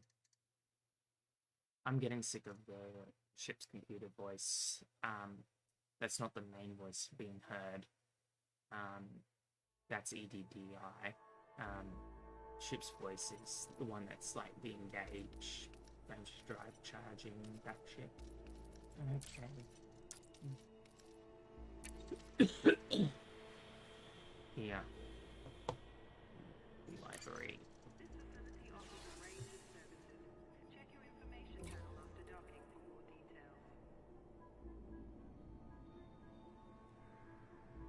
I just have to work out which one it was I wanted to get for leaving. See if we have the arcs for that. What was the name of the voice?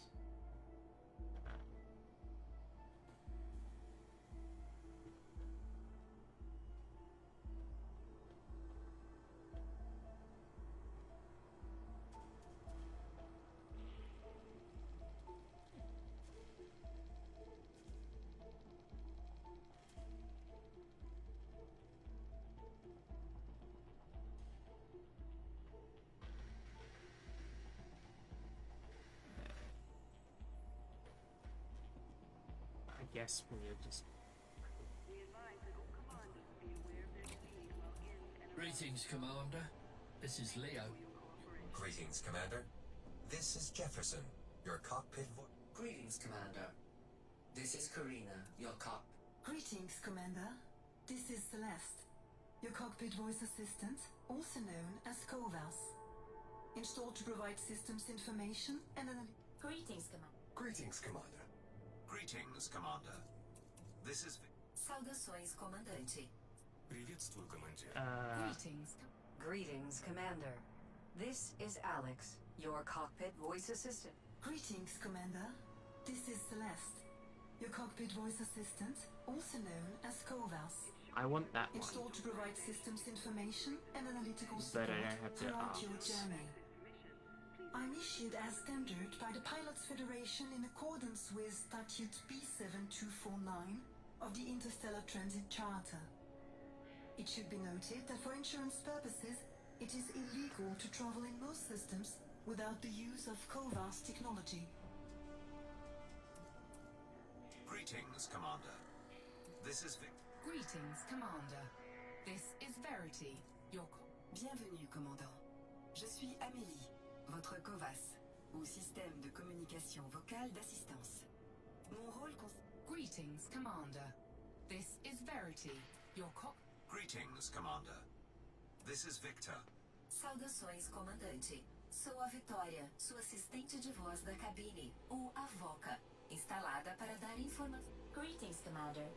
This is Eden, your cockpit voice assistant, or COVAS, installed to provide systems information and analytic support throughout your journey.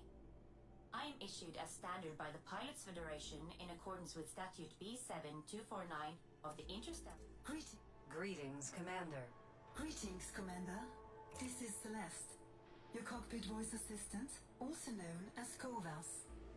Installed to provide systems information and analytical support throughout your journey.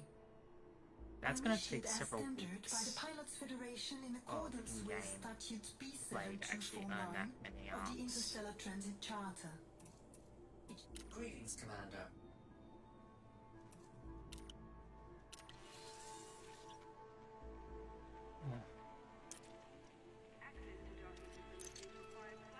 And I've already reached the cap for this week, even though it's only been like 3 Welcome days back, Commander. through exploration.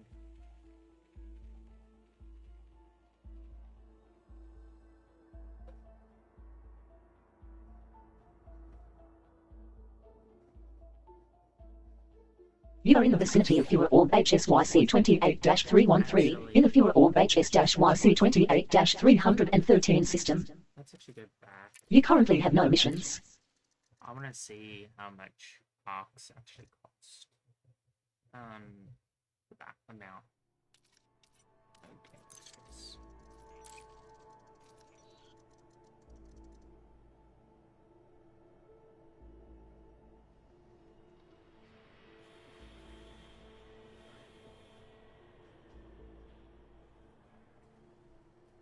This facility offers a range of services. Check your information on the docking for more details.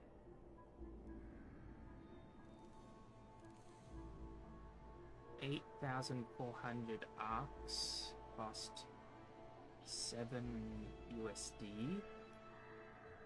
Then USD to AUD.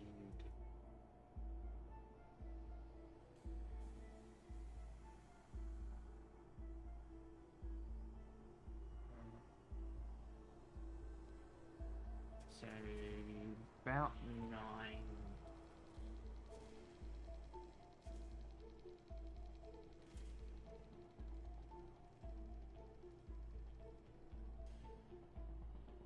$9.80.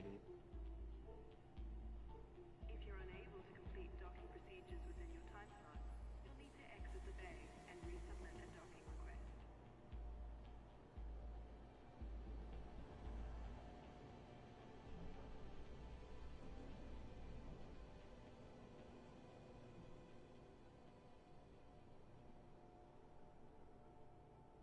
So let's look at this. What's 12? 13 in.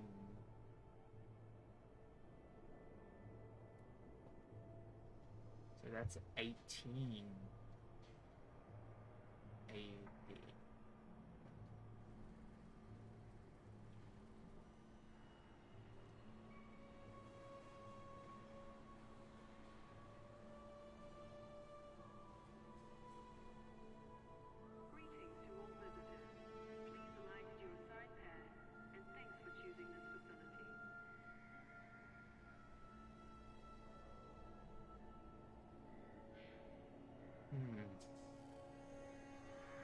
It's not a whole lot, but it does give me like 16,800.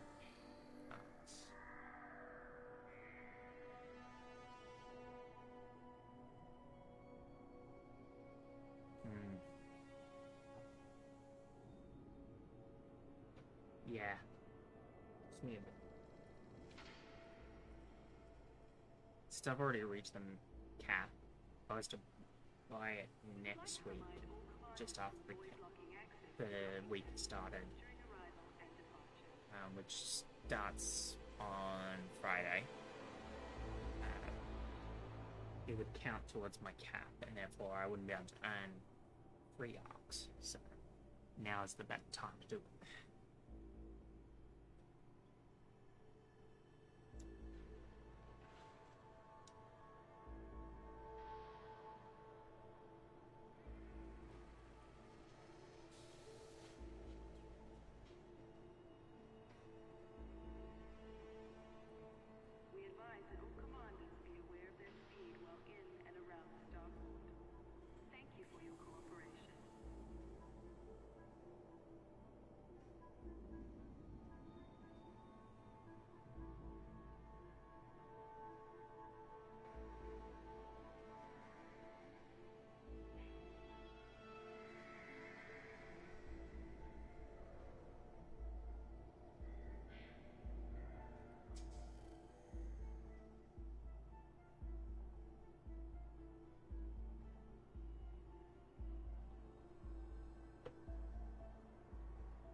Because the current Corvus voice is driving me insane. Though very hard to do that, given that I already more insane.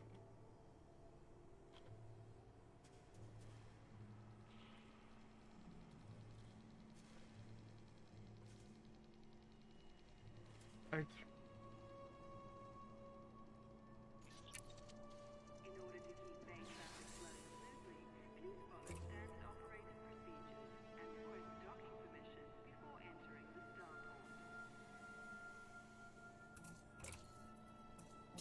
Greetings, Commander.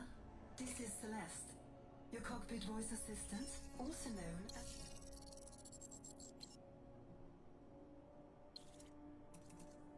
Greetings, Commander. Can I update these to the next? Because this is Elite Exploration, and I am Elite I. I wonder if they have Elite I. No, they don't.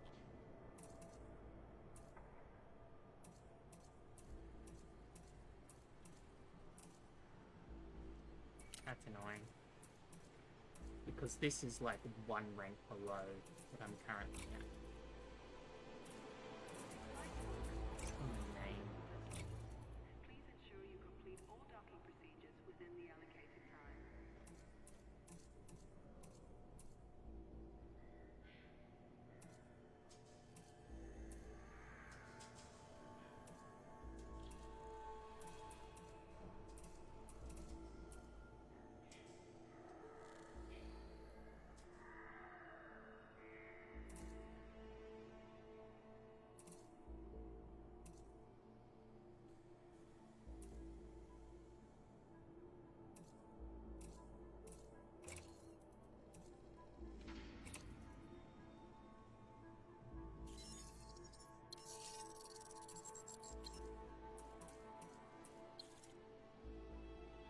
Oh, I'm not here with them. That's nice.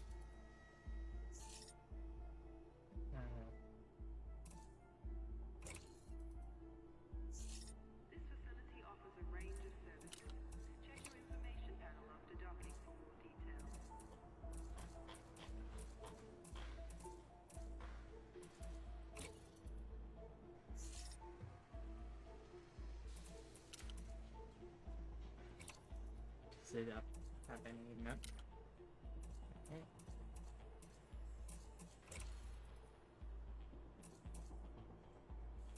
Do we have any spoilers for this?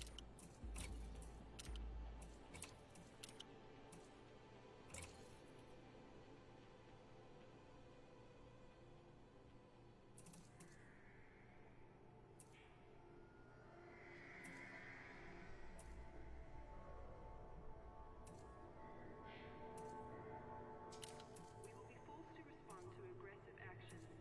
For peace of mind, please stow ship weapons well inside the docking bay. I'll save arts for some other shit.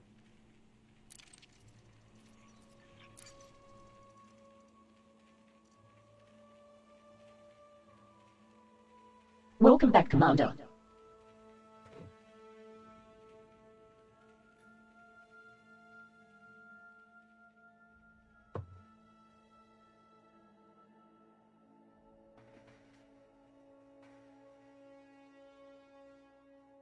You are in the vicinity of Fuhrer Orb HSYC 28-313, in the Fuhrer Orb HS-YC 28-313 system. You have no emissions at the moment.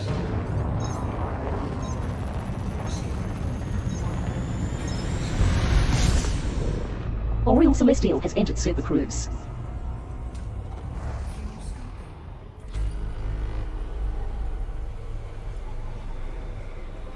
Nine bodies remain to be scanned.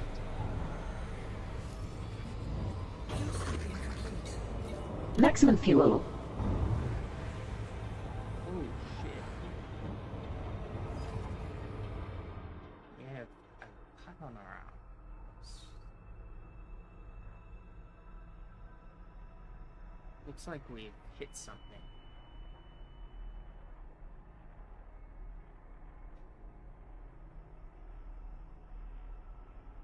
I have no idea what we could have run into yet. So I don't remember running into anything.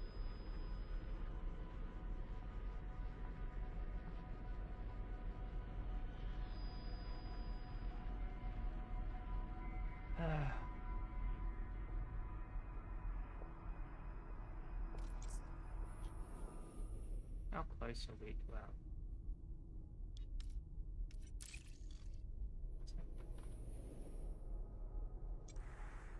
That is where we're going.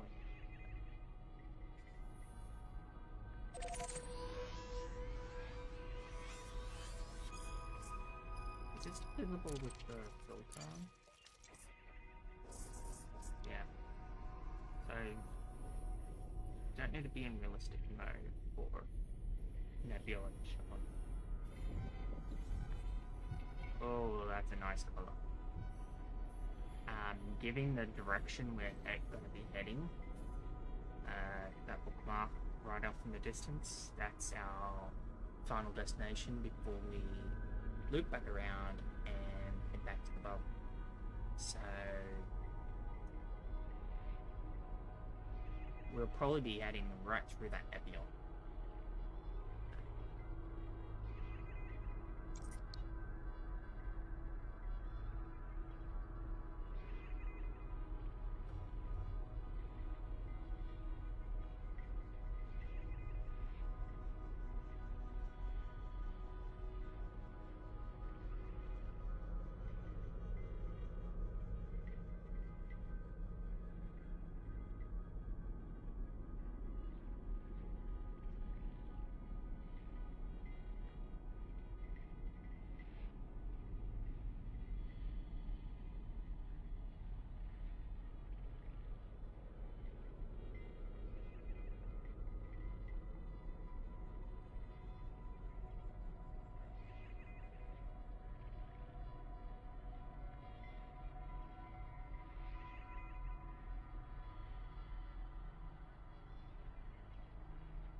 Celestial is in transit to the FIPHO-EDU-EV1-106 system. This is your first visit to this system.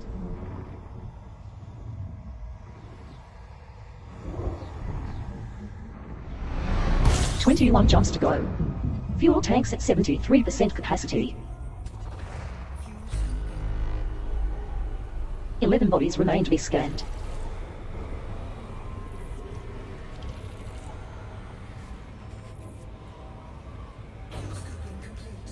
Maximum fuel. Oh look, we can already start to see the nebula we're heading to.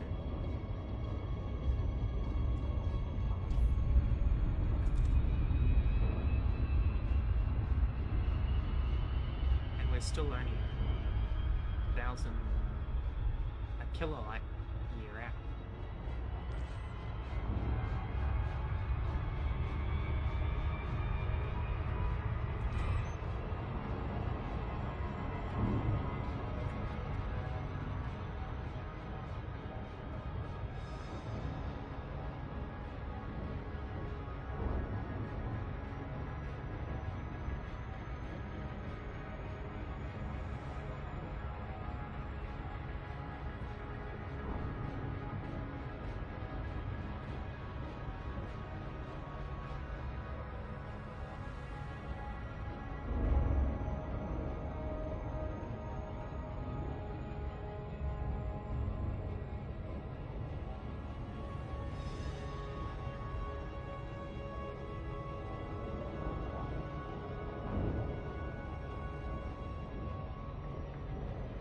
Frameshift drive charging.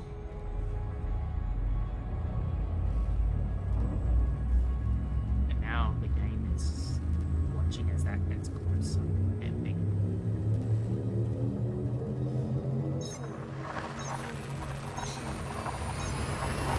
Jump in progress. Oriel Celestial is en route to the FIPHO-EOQ-ZC 3962 system. This is your first visit to this system.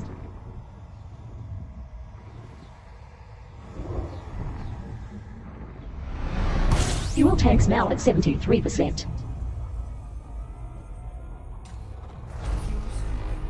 System scan complete.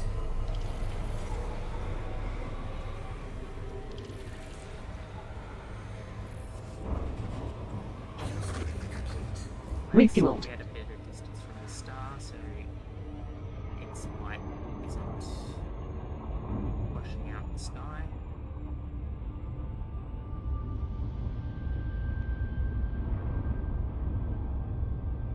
Frameshift drive charging.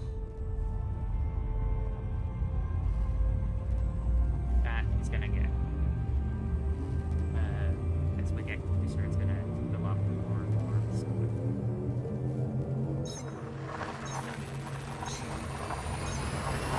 Telemetry obtained. Oriel Celestial is in transit to the FIPHO-EQH-UV4-137 system. This is your first visit to this system.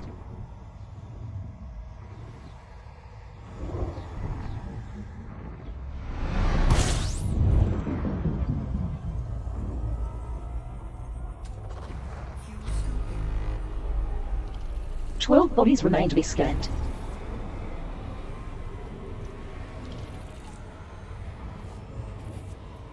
Scoping complete. Fuel at maximum.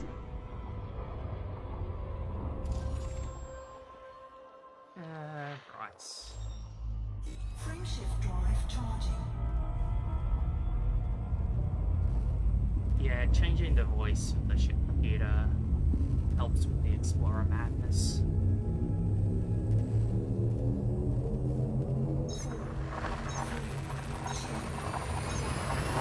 Jump in progress. Oriel Celestial is heading to the FIPHO-UWG-WC2-940 system. This is your first visit to this system.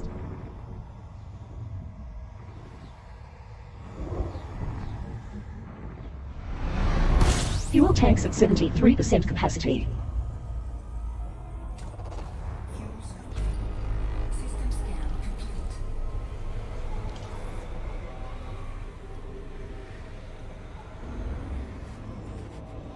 Fuel scoping complete. Fuel at maximum. Let's get a bit of distance from the star so we can see the nebula as it gets closer.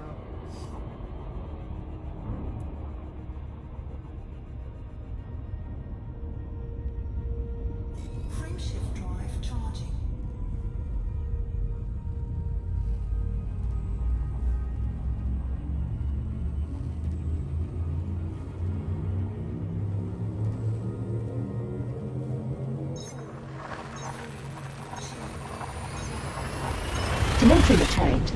Oriole Celestial is traveling to the Fipogi AN-UC3-4610 system. This is your first visit to this system.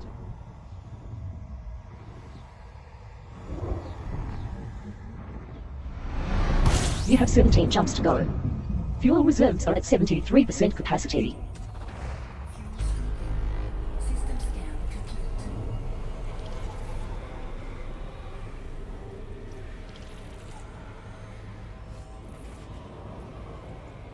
Fuel scoping complete. Maximum fuel. Was the system scan complete? Yeah. Frameshift drive charging. Let's get out of here.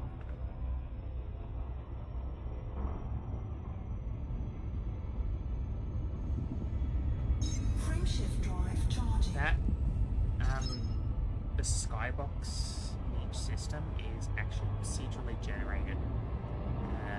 It's part of the whole Stellar Forge engine that is the background simulation of the game. Like, there's two parts to the background simulation. There's the whole thing with the economy and power play, which is adjusted by players based on input into missions, economic activity, selling, exploration data, that kind of stuff. Stellar Forge will generate a system the first time a player enters its system, that system, and it's based on the only thing that is stored pre-generated is systems that have been previously visited by players and actual star systems that have been observed in star studies. The rest is procedurally generated of Milky Way based on where mass should be, and each backdrop of every system is generated based on where stars are in relation to that system and how much dust is between those stars, and it will generate a backdrop based on where things are. So that nebula is being procedurally generated as we jump, because I'm pretty sure none of these systems have been actually previously discovered. Yeah, this system is brand new. It generated the moment we jumped in. So, yeah. As we get closer, it's going to take up more of the skybox, because as we generate new skyboxes, it's closer. And every single one of those stars you see, us probably, let's pick, what's that one? Where is that? Okay, let's untarget that one.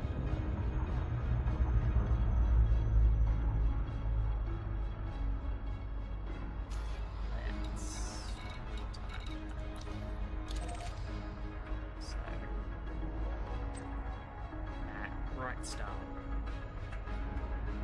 is generating that area of space.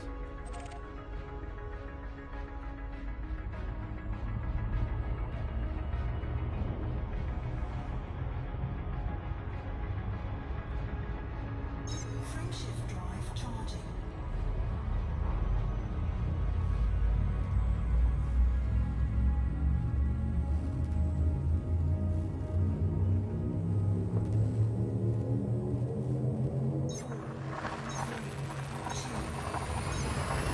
Telemetry obtained.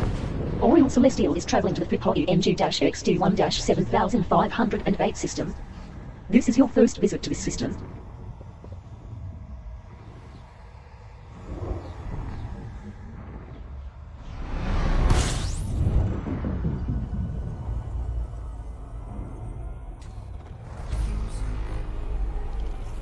Ten bodies remain to be scanned.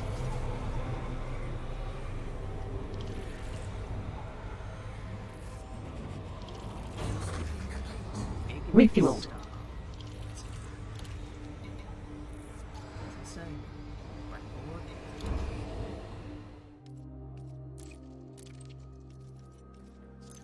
It's F class.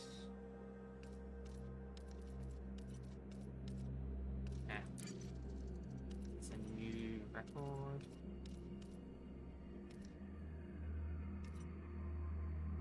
Is that where we are? Yes, that is where we are. It has a record. Or what was it? Largest mass.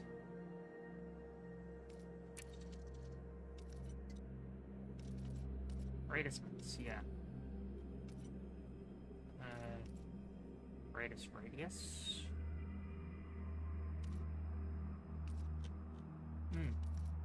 So yeah, it was really a big star.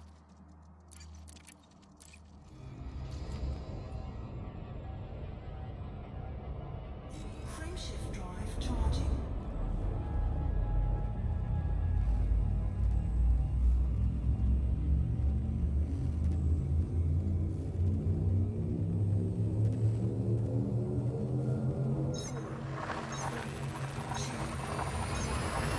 Jump in progress. Oriel Celestial is traveling to Fipo EGB-C5-889 system. This is your first visit to this system.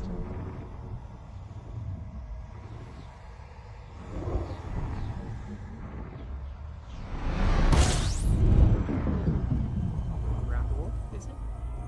Where's the brown dwarf? Where's the brown dwarf? One body remains to be scanned.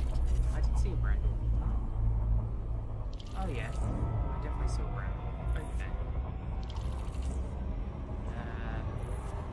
What's that?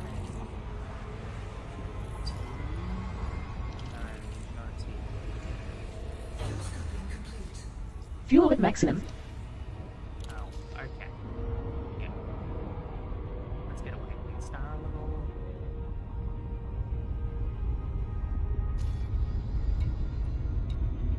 How far are we from the destination now?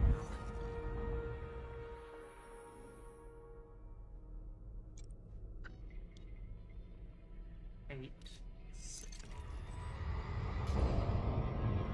Frameshift drive charging.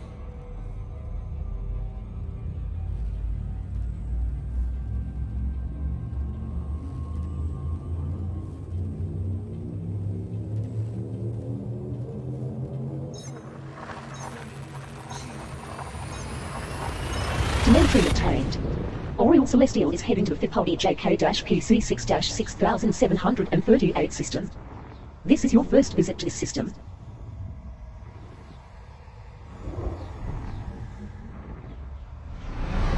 You have 14 jumps remaining.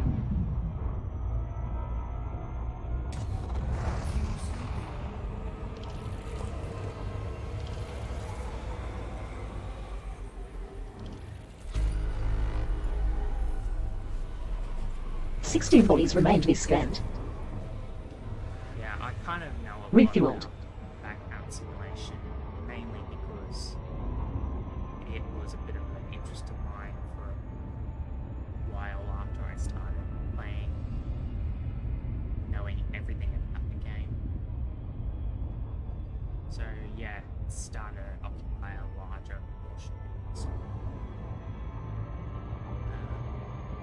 I'm assuming the next jump is a neutron jump.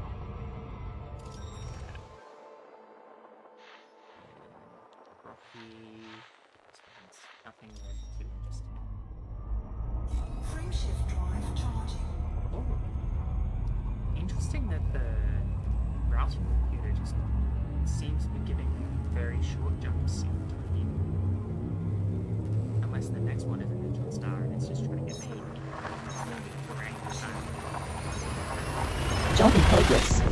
Oriel Celestial is traveling to the Fipo EJK-PC6-3312 system. This is your first visit to this system.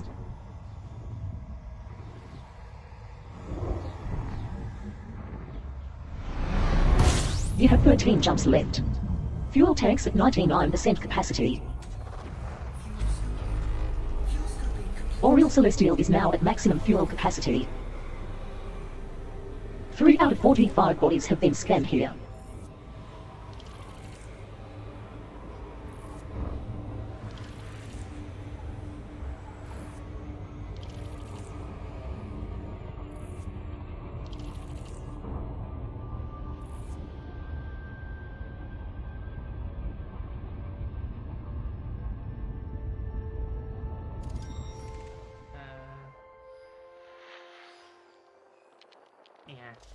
Let's try. Frameshift drive charging. Okay, so what is going on with the routing computers? That's not a neutron star.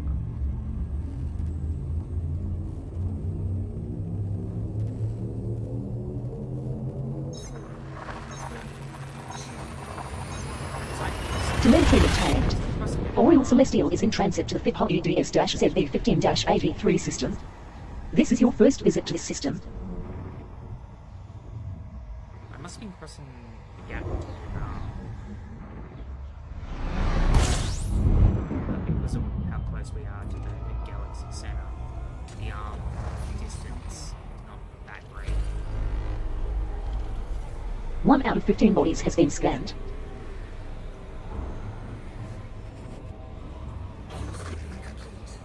Oriole Celestial is now at maximum fuel capacity.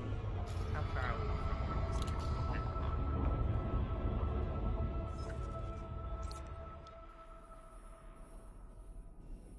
Oh, there's a neutron, and that last one's a neutron, I think.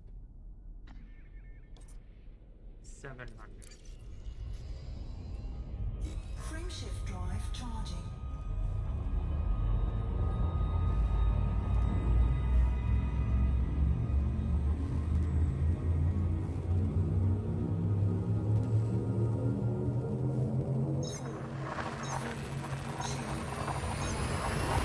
Destination confirmed. Oriole Celestial is en route to the FIP W-LC8-3394 system. This is your first visit to the system. I would imagine the nebula will be well. You have 11 jumps to go. Fuel reserves at 75% capacity, Commander. Because nebula tend to get pretty exploded. 13 bodies remain to be scanned here.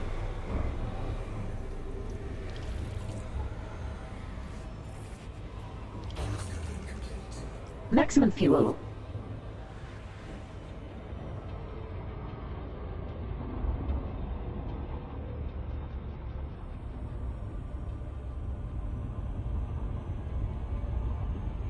Frameshift drive charging.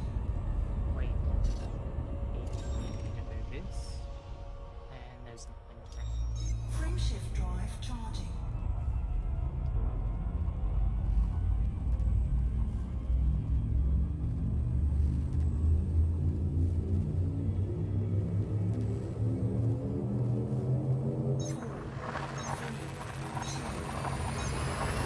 Telemetry obtained.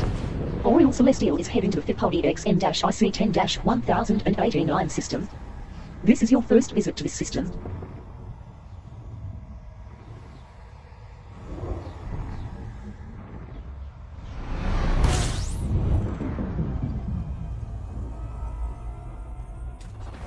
Fuel scooping. 15 bodies remain to be scanned.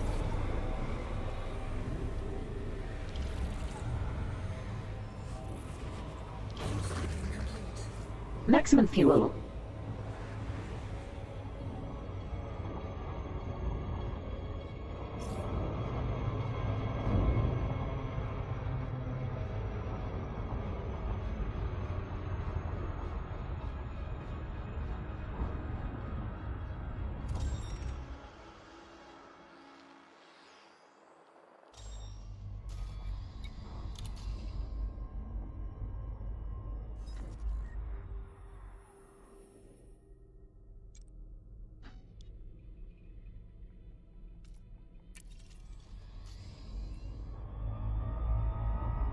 Frameshift drive charging.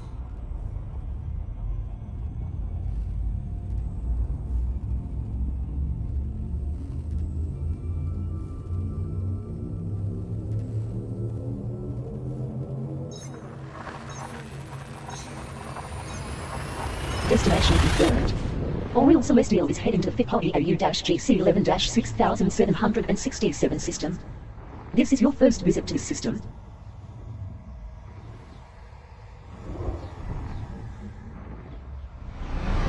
Nine jumps to go. Fuel scooping. 1 out of 20 bodies has been scanned.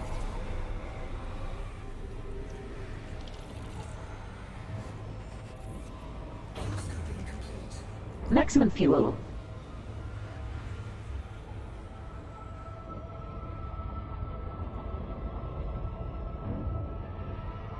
Frameshift drive charging. Oh wait, it,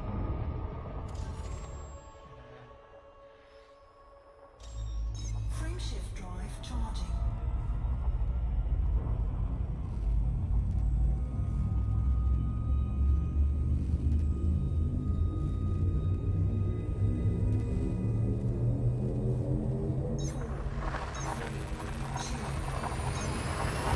Jump in progress.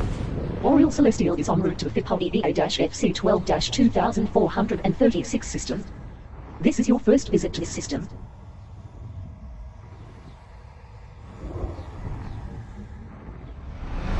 Eight jumps to go. Fuel tanks are at 75% capacity. System scan complete.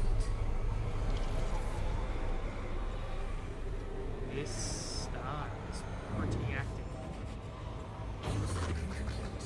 Fuel at maximum.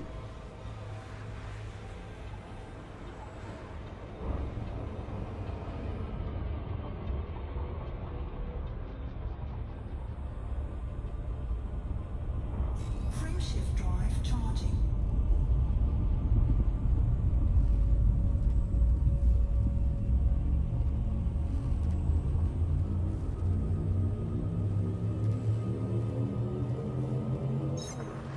But there will be either Jump in progress. Oriole Celestial is en route to Fipoldie IG-DC13-1413 system. This is your first visit to this system.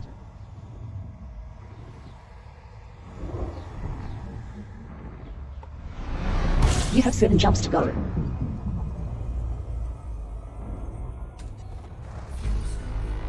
System scan complete.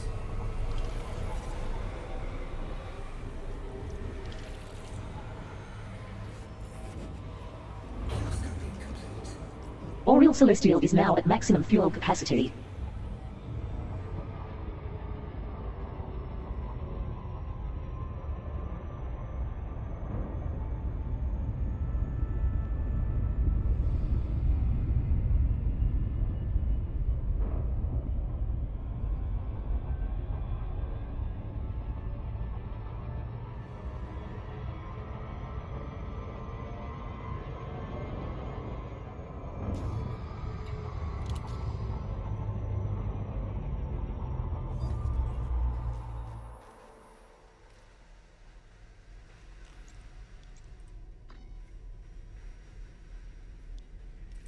so one jump will be Frameshift roughly drive charging. 500 light years from the system.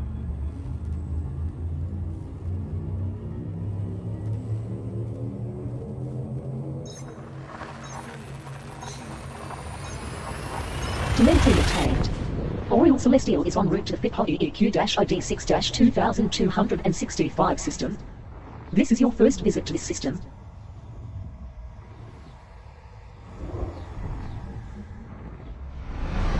Six jumps until arrival. Fuel levels are at 74%. 2 out of 21 bodies have been scanned in this system.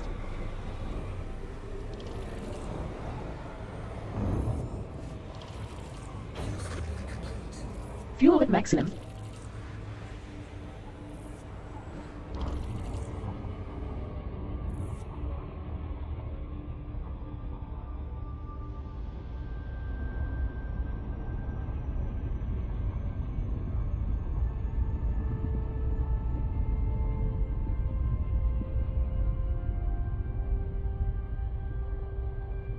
We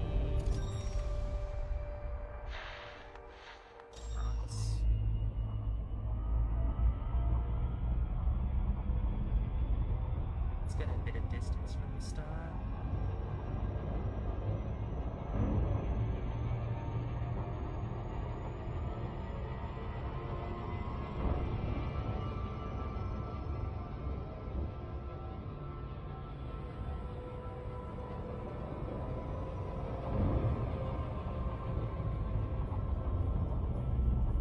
just drop front super cruise.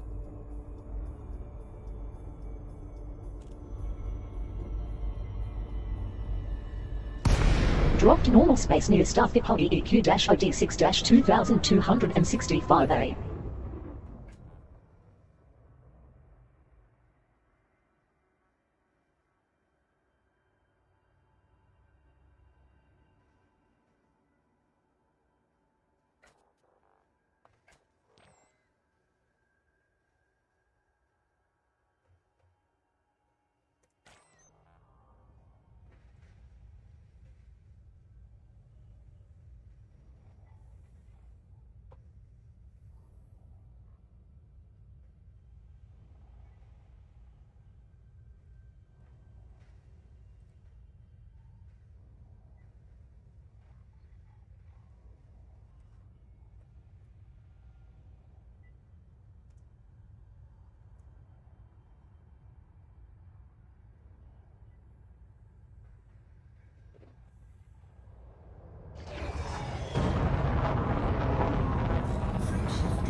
And the next jump is a neutron star.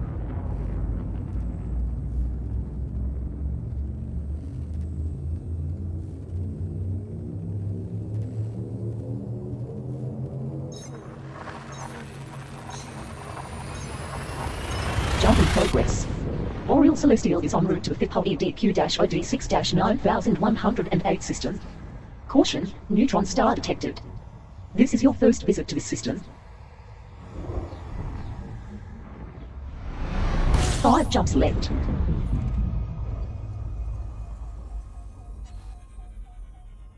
System scan complete.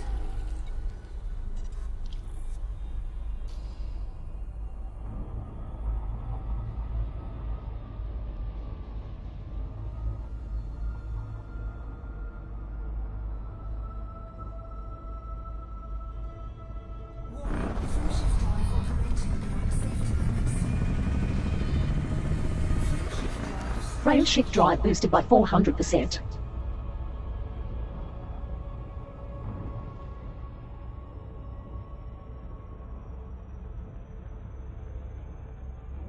I think we've just entered another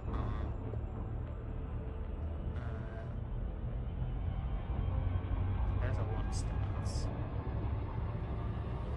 Frameshift drive charging. Another neutron star.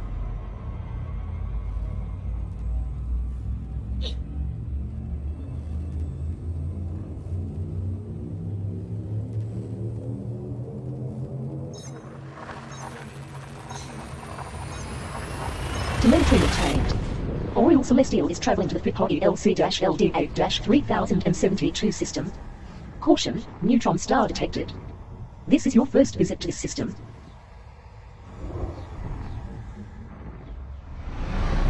4 jumps left. Fuel tanks are at 65% capacity, Commander.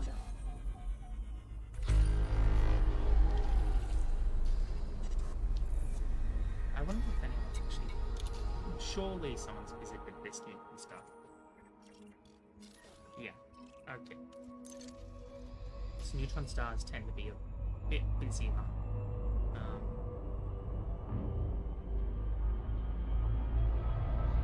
Just because they are useful as part of the neutron highway.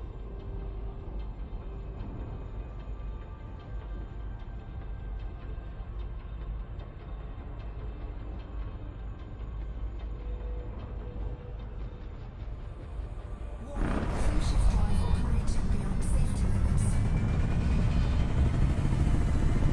Frameshift drives. Rail shift drive boosted by 400%.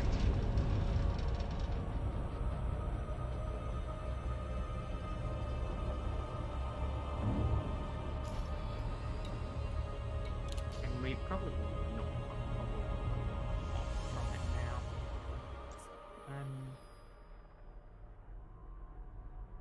Our next jump is a fuel star jump. Yeah. Frameshift drive charging.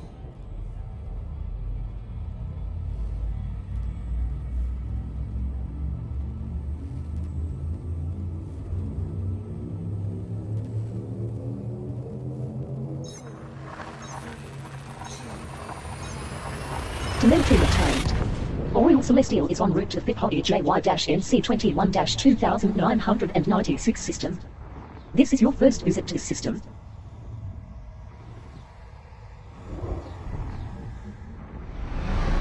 Three jumps to go. Fuel tanks now at 41%.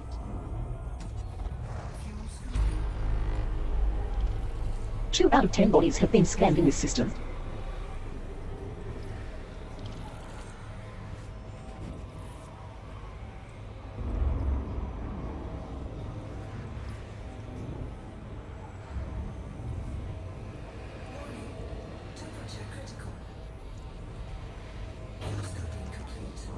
Maximum fuel.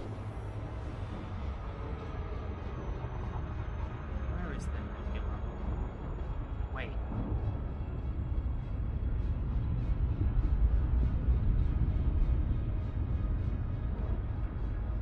Wait, that entire dark range, I think it's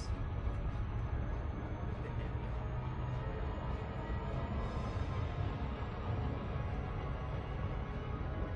We're about it's like 200 and something.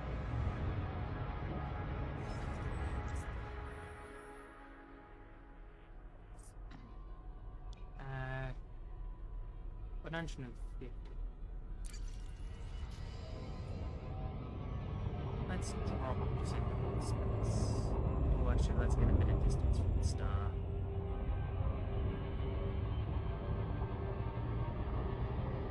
Oh, let's get to 1,000. It's out.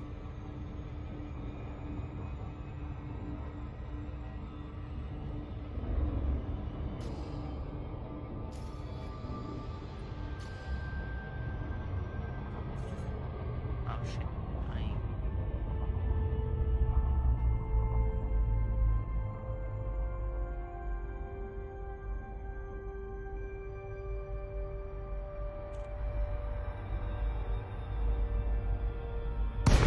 Oriole Celestial has left Supercruise near Star Fipodia JY-NC21-2996A.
I think this nebula is like right on the edge of the region boundary. Jump in progress. Oriole Celestial is en route to Fipodia NE-MC22-4657 system. This is your first visit to this system.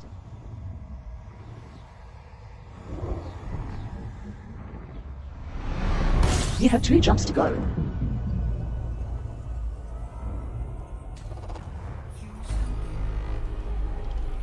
Nine bodies remain to be scanned.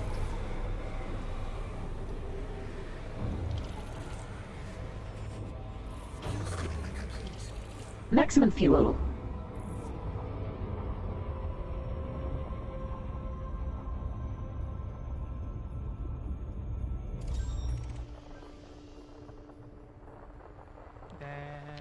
Wait, is that an Earth ball? Being picked up?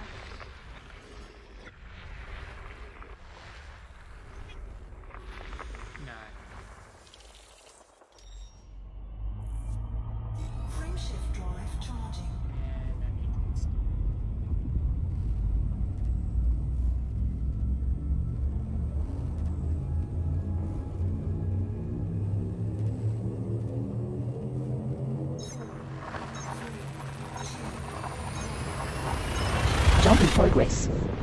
Celestial is in transit to the FIPHUL ESE-GD11-5796 system. Caution, neutron star detected. This is your first visit to this system. 1 jump until arrival.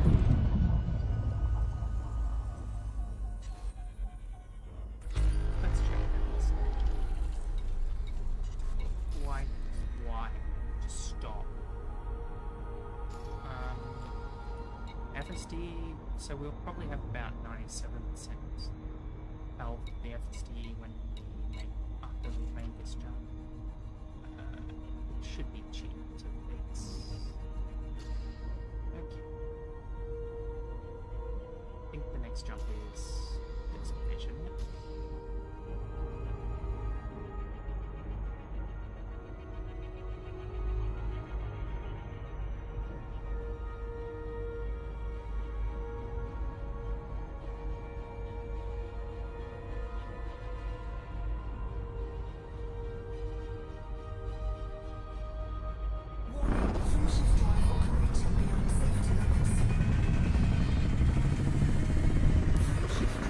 Rail shift drive boosted by 400%. Okay.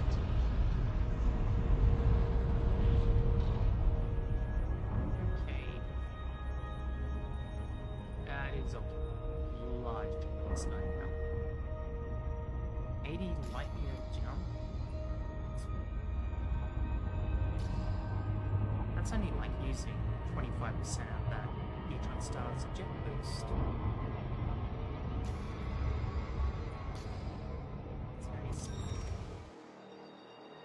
Might as well.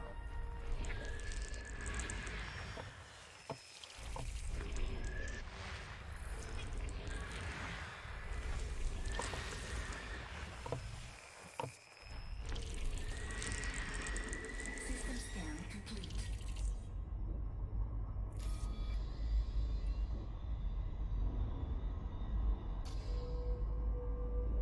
Frameshift drive charging. And we're looking for the SSA carrier, deep space support array carrier.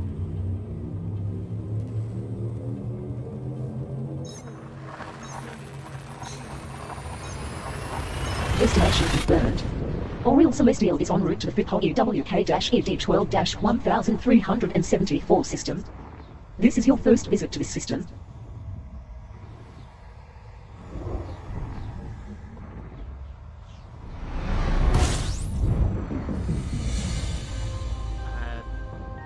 For people who don't know, DSSA or Deep Space Support Array is a player-led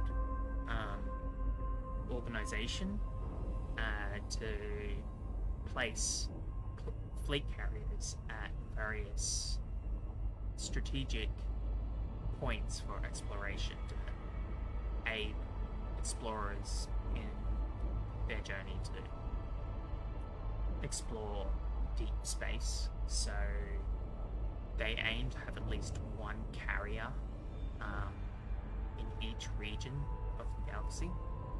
Some regions will have more than one due to their size, and basically a player volunteers their fleet carrier to be stationary for a given amount of time in a particular region. So they're pretty stable, like they generally don't move. Usually if there's going to be any kind of movement, it will be labelled and it will be well in advance. And once the period is over where they can volunteer their carrier, they have the ability to leave that agreement or renew it. And that goes on. I think it's like at least a year, I think is the agreement. So, scan.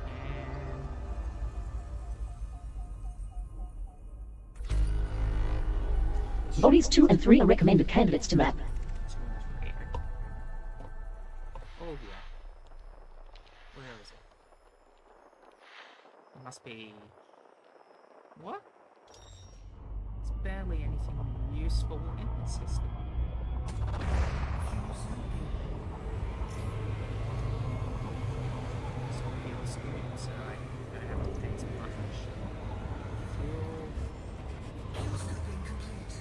Maximum fuel.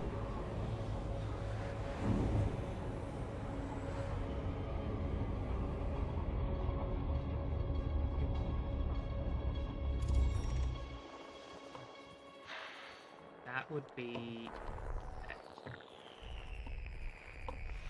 If I understand the entire system, I would...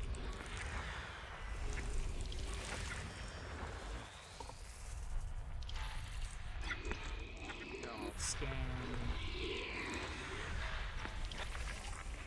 Ooh, made a credits discovery. Standard gas generators with ammonia-based light.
There's the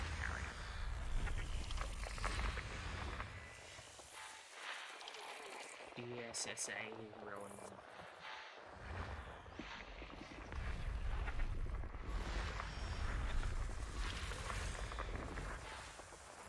And where is that? Where was... Oh, we must have... System scan complete. This system has every element available on planetary surfaces. Exploration class, Gold. Bodies 2 and 3 are good mapping candidates. 2 and 3. Let's go there first.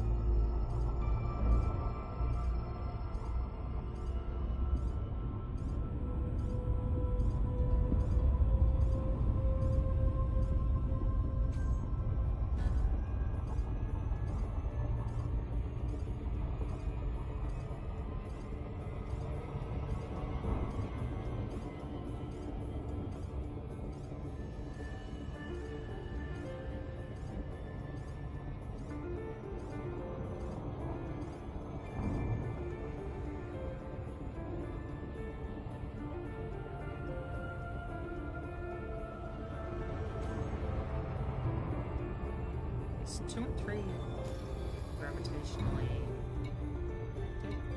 Looks like it. That makes things easier.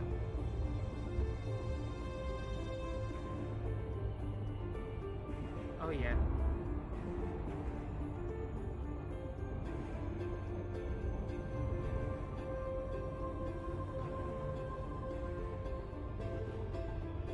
Which means they're technically not planets, because they haven't dominated their orbital plane.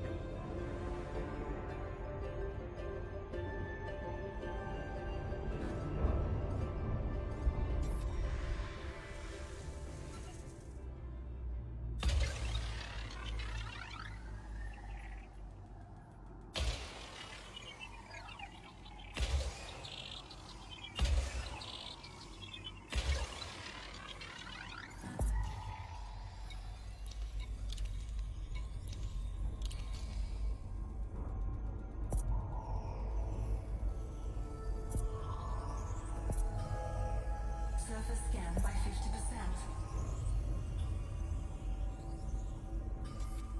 Surface scan complete. Surface map is now complete. Efficiency bonus granted. Planet 2 is a medium gravity terraformable high metal content world. I am detecting low levels of active iron lava flows at the surface. Most prevalent in the crushing atmosphere is carbon dioxide with an average surface temperature of 877 Kelvin. Body 3 is also a recommended candidate for mapping. I think Dwarf Planet will probably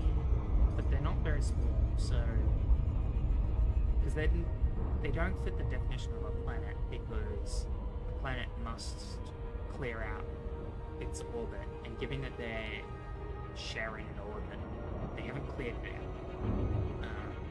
So they're not planets, but they don't seem very small, so they can't be all planets. It might be another. Oh shit. Thanks, Super Cruise.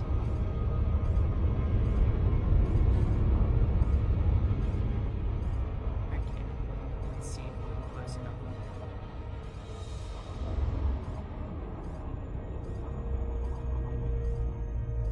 Oh no, we need some distance. I don't like mapping planets that close, mainly because it distorts where the markers tend to be. This might do.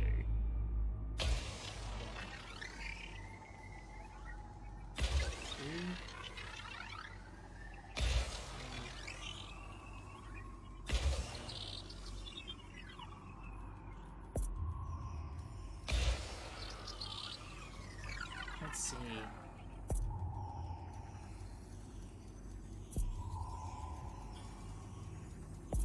I feel like it was still probably a bit too close.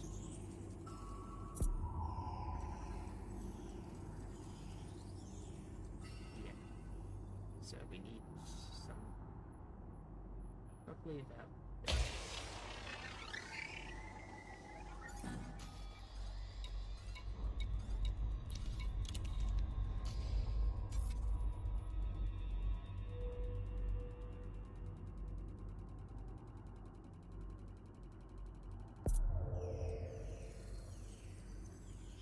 Surface scan complete.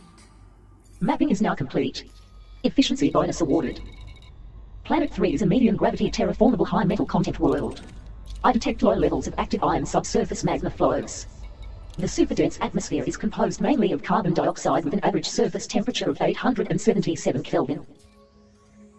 All worthwhile bodies are now mapped. Yeah, because they have 1.34 G. Or one nice. Yeah, both are 1.34 G. They're gravitationally bound, and they have a decent radius. So I don't think they classify as dwarf planets, but they don't classify as planets either because they haven't cleared out their own orbit. They're part of the same orbit.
only reason I have a docking computer really is when I need to leave very quickly and can't wait to dock.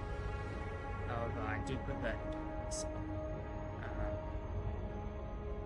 I enjoy docking. And I just stop and it's a super cruise.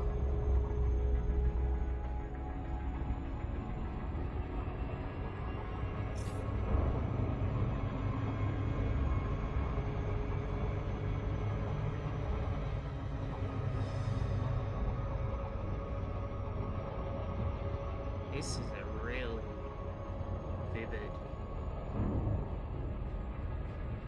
gas giant.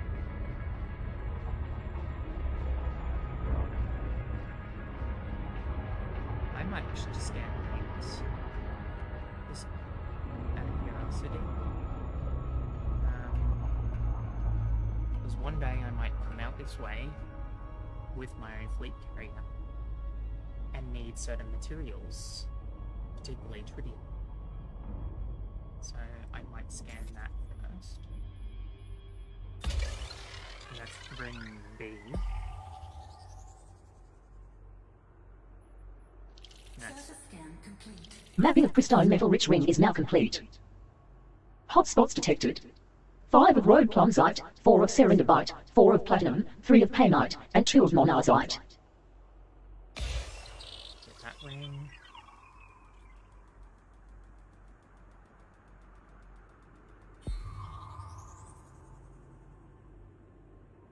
Hotspots detected.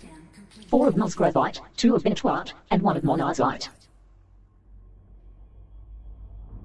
Probing of pristine rocky ring is now finished. So there's a metallic ring and a rocky ring. So if I was needing tritium, this wouldn't be the best ring system to go to, because tritium is found more commonly in ice rings. I don't even think it spawns in rocky or metallic rings. Okay, let's drop them. Super Cruise. Dropped normal space in the vicinity of planet Fipodi WK-ED12-1374. A vivid gas. Let's rotate camera a little.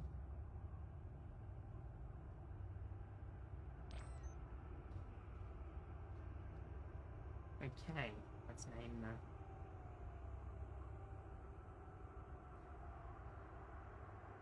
okay, what's the system current in?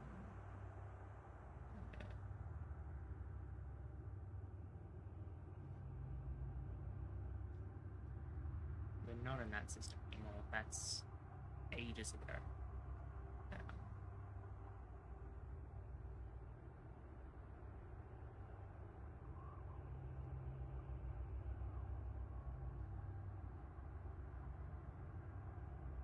Estimated scan value since last dock, 16.9 million credits. Cool. So if I'm selling the credit, selling the scan data here, there's either a 15 or 25% tariff on transactions. So that would be coming out, and then there's 2% to one of the crew, since I have hired crew.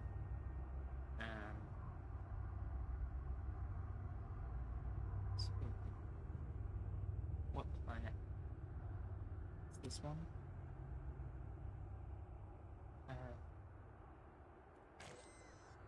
It's 4B.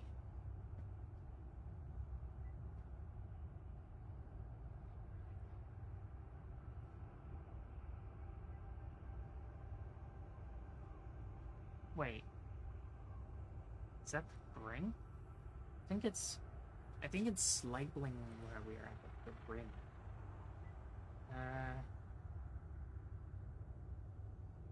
Yeah, the planet's 4. The ring is B. We're at the B ring.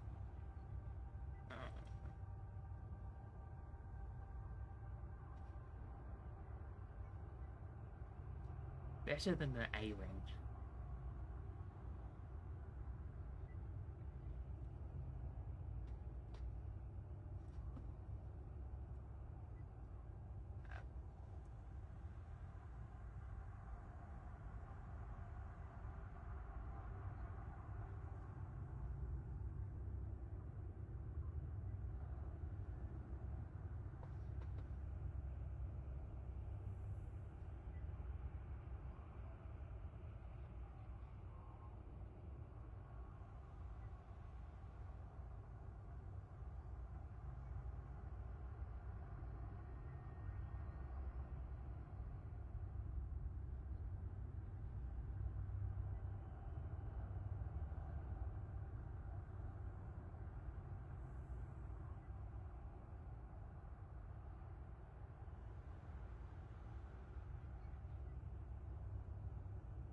Okay.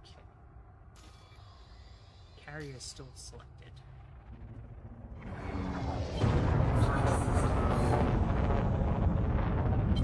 Flight assist on.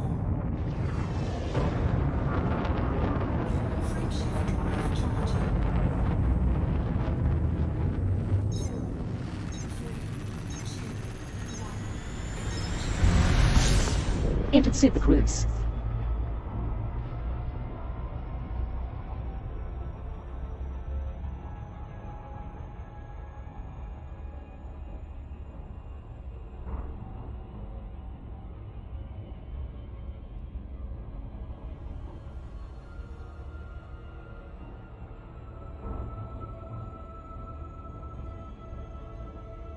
Another two bodies gravitationally impacted, but I think they're the moons. This gas giant.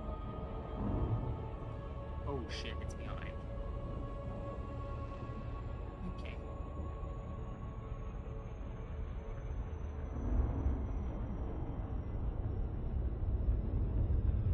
We're gonna probably enter orbital cruise. How close this seems.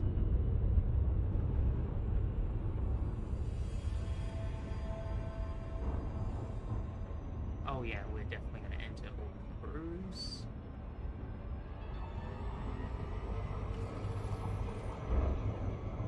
Orbital flight engaged.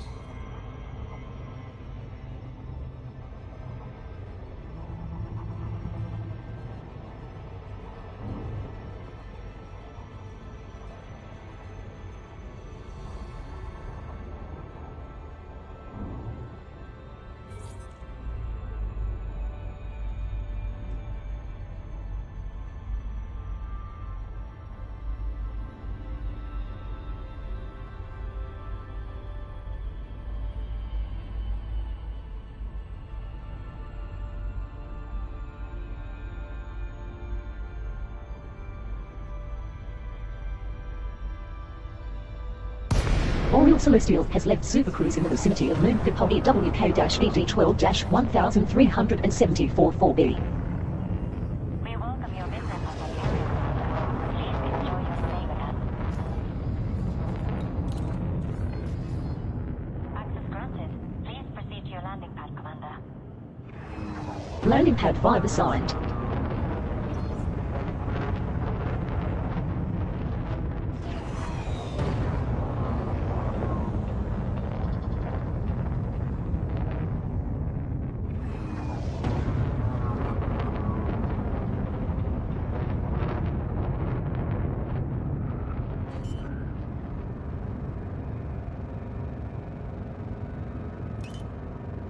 Landing gear deployed.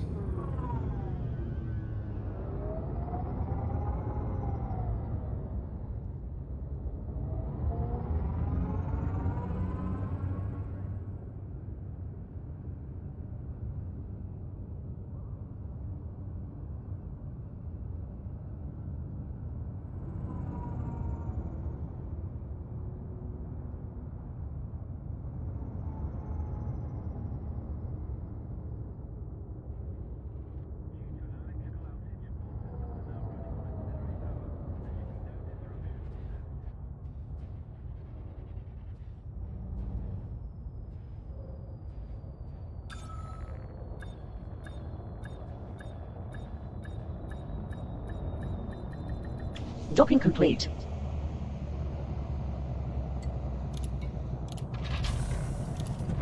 Oriole Celestial is now fully refueled.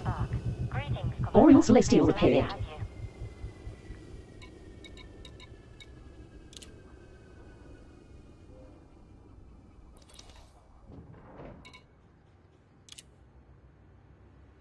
Oriole Celestial's regular maintenance completed. Okay, so, Cockpit and cargo hatch repaired. so it has a 10%. So all up, I lose 12% of profits from this.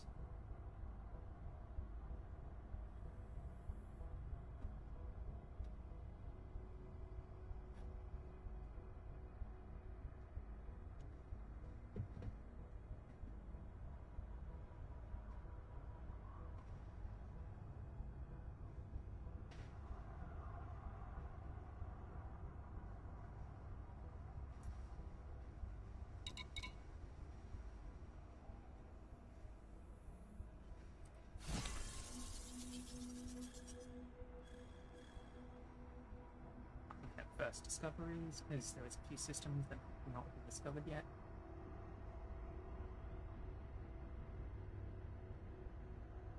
Exploration date of the 50 systems sold for nearly 21 million credits, including a bonus of 85.5 thousand credits for first discoveries.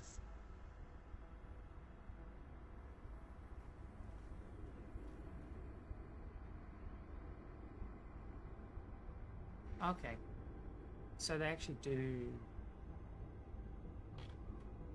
Oh yeah, because Universal Cartographics on fleet carriers always have a 25% tariff rather than the 10% that the owner of this carrier has set the tariff, because it is considered somewhat separate from the fleet carrier. And I think it's like after the 25% has been taken, that 25% is split 50-50 between the NBC here, Shorty Banks, and the owner. Okay. Oh, so we have another page. 400,000. There's no redemption office, damn it. Exploration date of the 4 systems sold for over 390,000 credits, including a bonus of 750 credits for first discoveries. Okay. We're at 185 million. Oh, 185.5 credits. When I get a carrier, I really want to get it like the Victory class library. Just looks so good.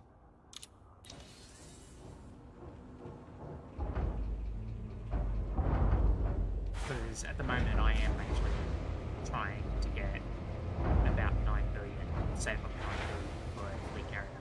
Like 5 billion for a fleet carrier. What did I just... Oh yeah, because I went down for here. Okay.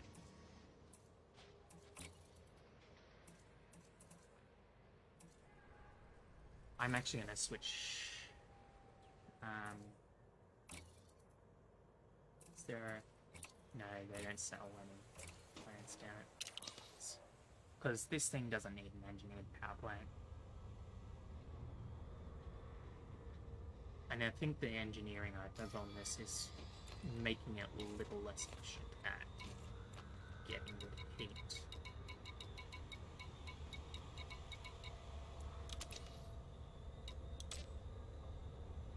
Yeah, because I don't need overcharged.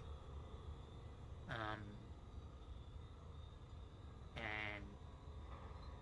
I think it's just wasting, it's just giving off a lot of heat, because half the time I have most of the modules turned off anyway, and even they were all turned on.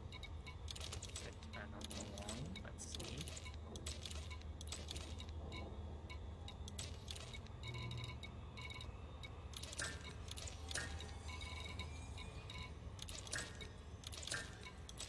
even if they were all turned on, I'm still only doing 58% of the full capacity of the power plant.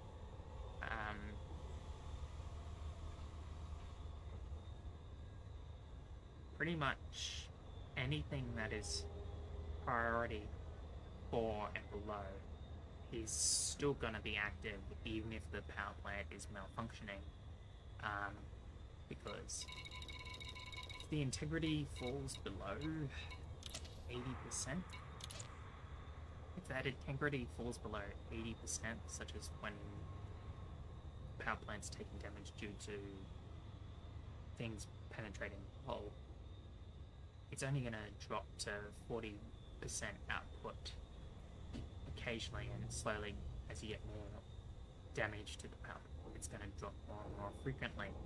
And even with the drop, anything below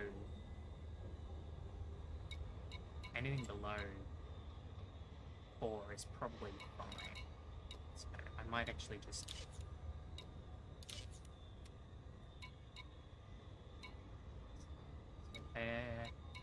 let's change that to 1.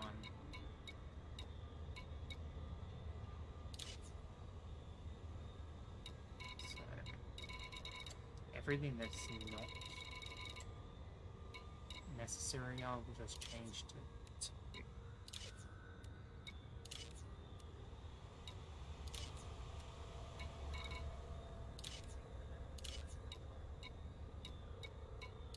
Like, sensories are kind of necessary, but you can fly without them, so if you're in real trouble, it doesn't matter if they go offline.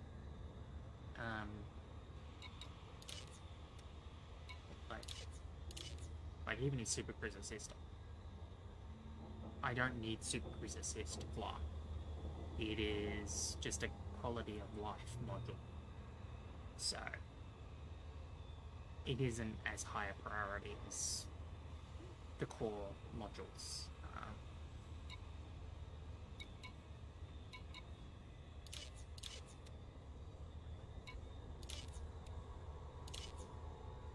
I'll just have them as 2 as well.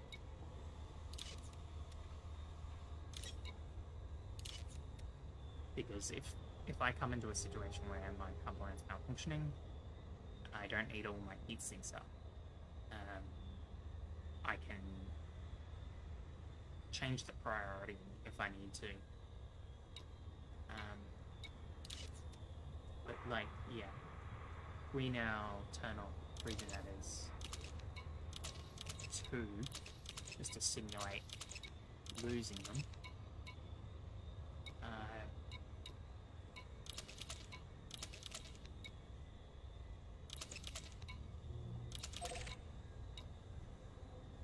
Sensors are offline.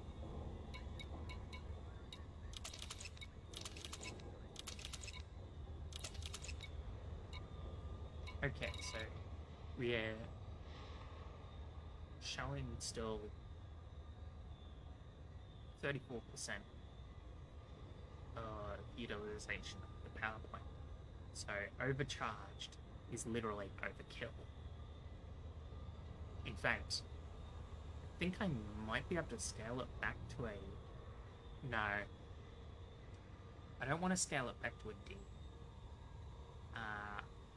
This class D, the reason I went with a class A was less about how much power it's producing and more about the heat efficiency. Because I would be scooping stars and this ship would overheat on a D. So I'd upgrade it to an A. But if I go with just a regular A, instead of overcharged, it's still gonna decently cover everything. Okay, let's launch the...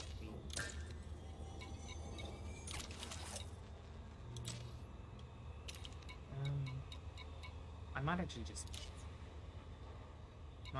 put sensors a bit higher, since we have plenty spare for now. Let's put it there.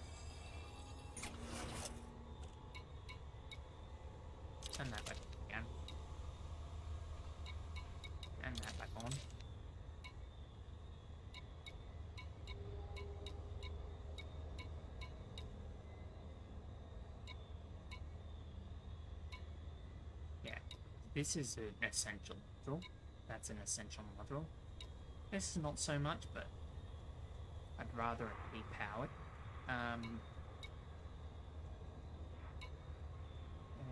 This is not really essential.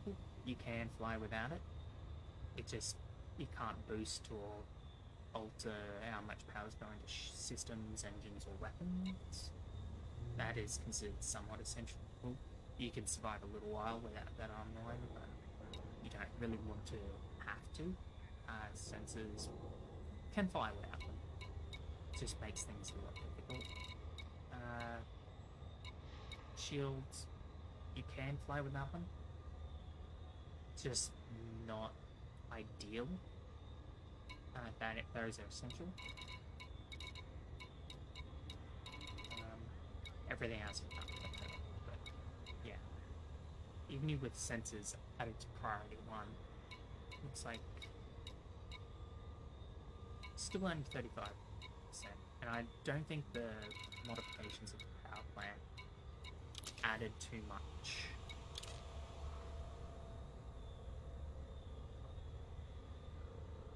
Because it's only a Raid 1 modification, so it's not going to have added too much.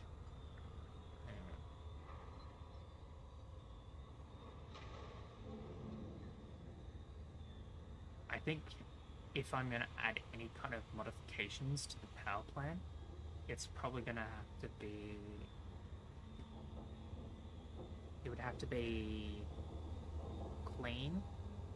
It would be a clean modification with the experimental modification of stripped down, which would increase the thermal, what's it called? It would increase the amount it can deal with heat. I think it may lower, or I don't know if it lowers or increases power output. I think it increases it slightly, and so it increases heat efficiency, and with the strip down it reduces max, which is ideal because that means longer jump range with the FSD. Okay, I might as well turn that off. Actually, too.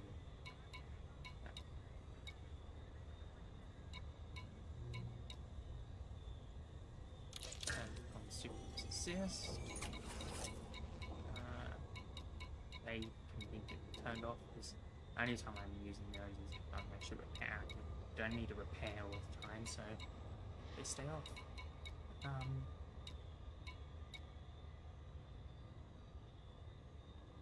I actually have the room to put that in priority 1.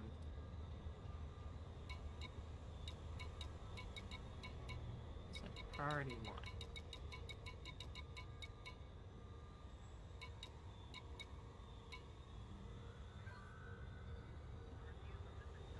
And even if we're in a situation where our power plant's malfunctioning, because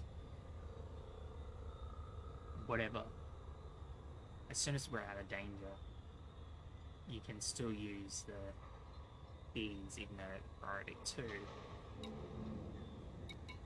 just by shutting off all the other systems, and you'd only have to turn those on and shut off the other systems and repair those systems. You can't repair power plant mainly because that's what's powering maintenance units. But they can't repair themselves either, but they can repair each other, so that's why I have like 4. I have 4 for 2 reasons. Having more than one means I can repair the others if need be. Second of all, it has a lot more ammo. And it doesn't really add any mass to... because they're all 0 tons. So they don't really affect the range. neither does this. That's why I put it on board, but I don't have it turned on. That is included with the actual ship's mass. This also doesn't have mass added. Don't think these are very heavy either. Yeah, only 1.3 ton.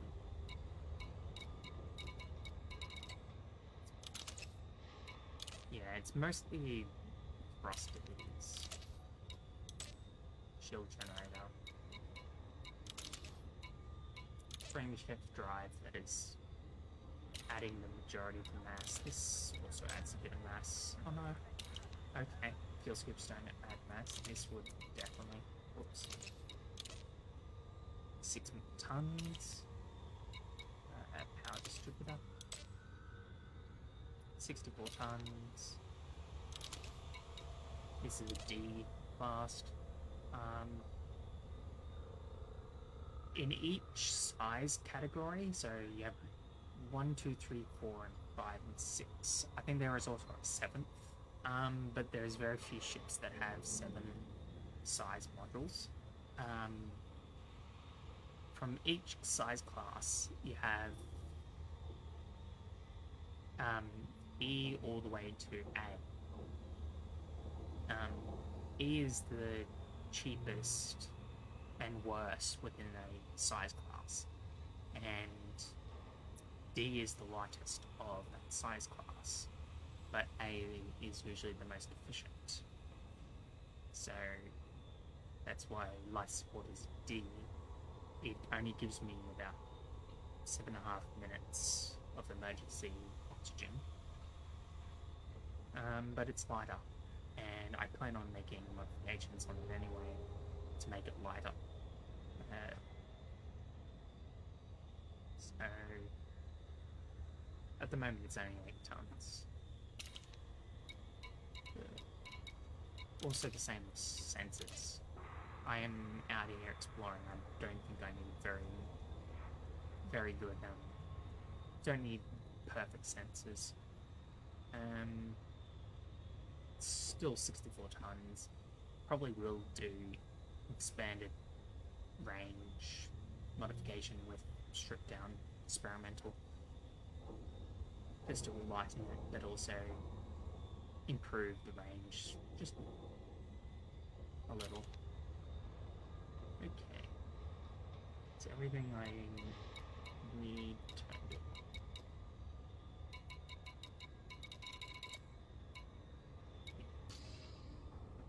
What else was I going to do here?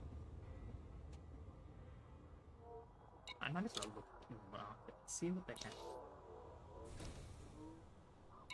Nothing.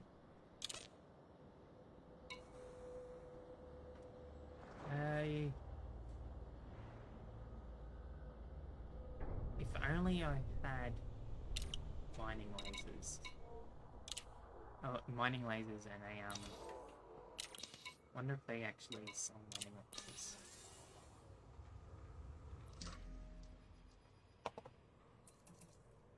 Let's get.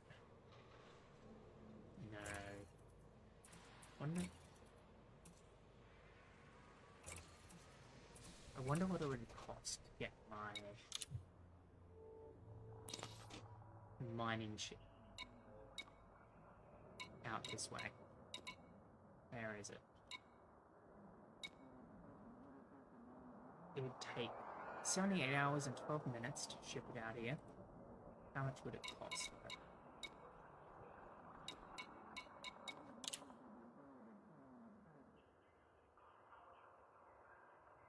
Holy shit.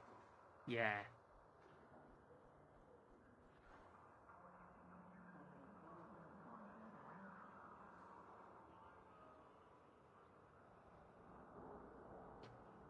It would cost 252.5 million credits. What ships do they sell out here? Oh, none.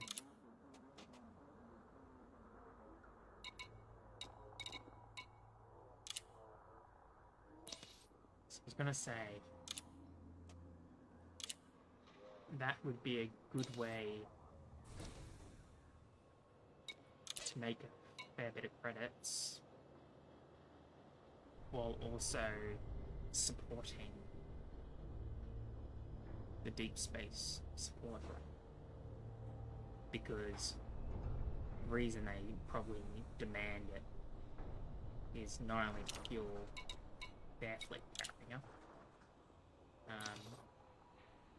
which is at full capacity anyway, but also to support other fleet carriers. Okay, let's service.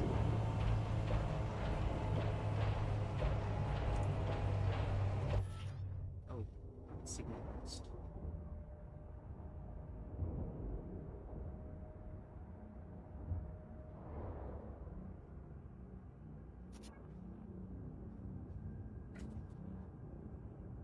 Where is the...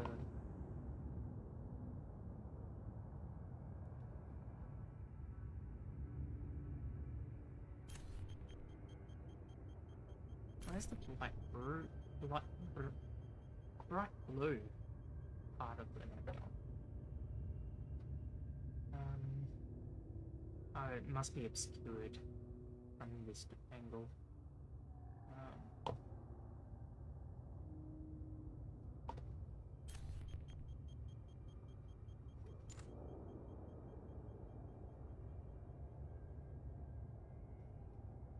I don't know if sensors actually affect the range of this thing. Might do.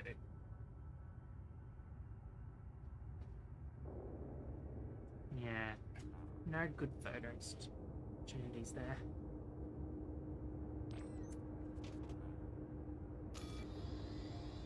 So next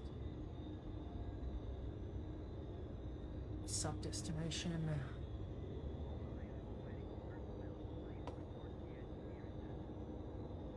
Let's see where then. So we're at DSSA Ronan. Let's try.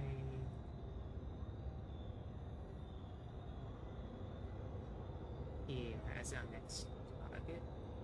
I am gonna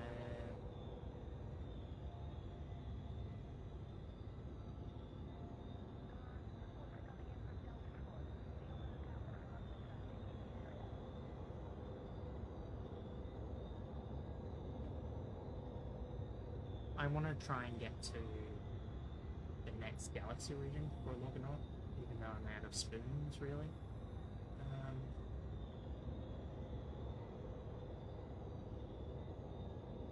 Calculate route.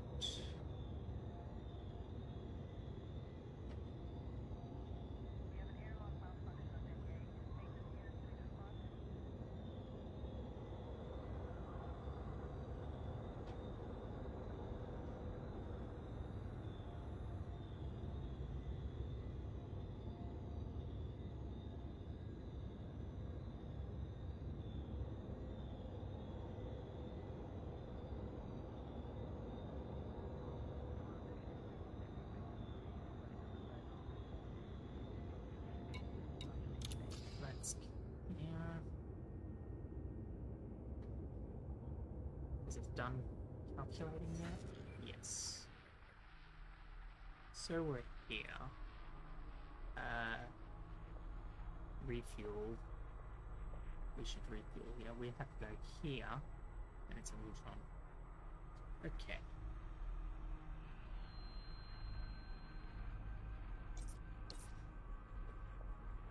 Is it in the nebula? Okay, so it's within the nebula.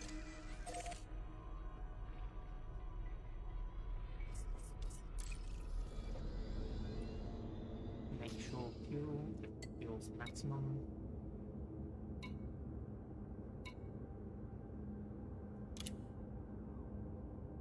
Whoops.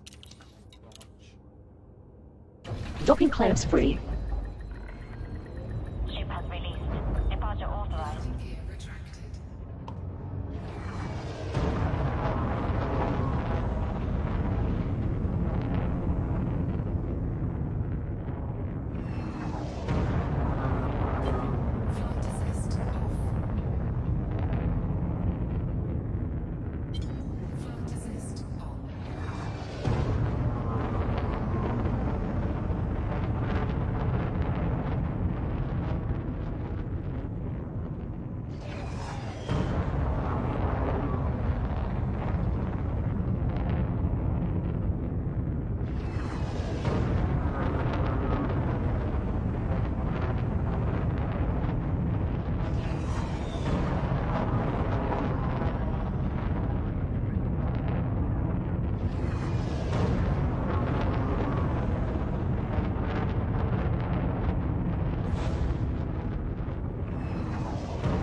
Telemetry obtained. Oriole Celestial is en route to the FIPO EWK-ED12-7756 system. Caution, neutron star detected. This is your first visit to this system.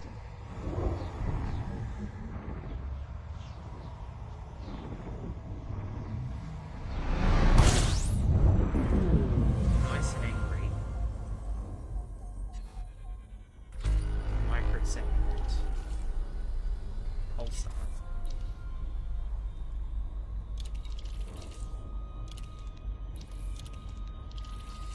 Does it expect me to feel like a star? I wonder. No. Okay. So we're here, we're going here next.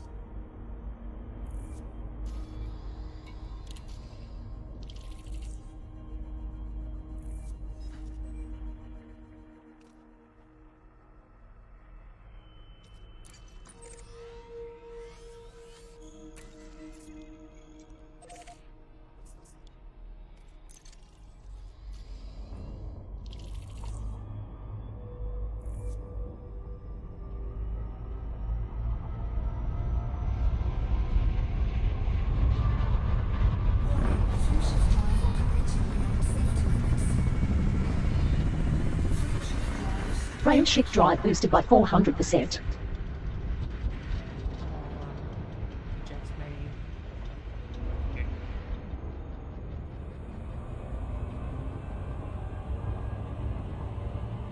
Frame shift drive charging.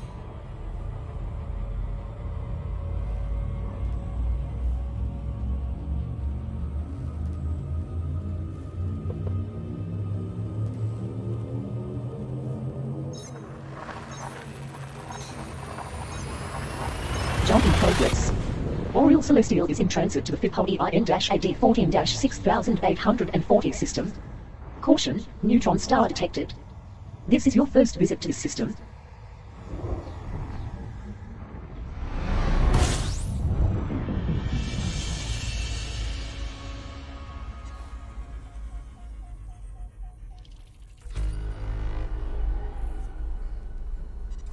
So we're here, we're going here. That is...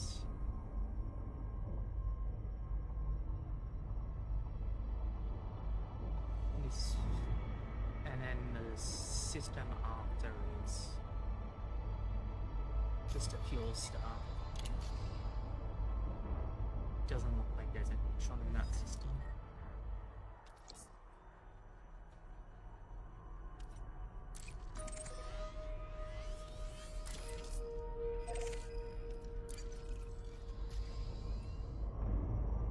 Nice and calm neutron. Heavy contrast between the angry neutron before. So calm ones are actually a lot harder to scoop from. Mainly because they're more likely to throw you out.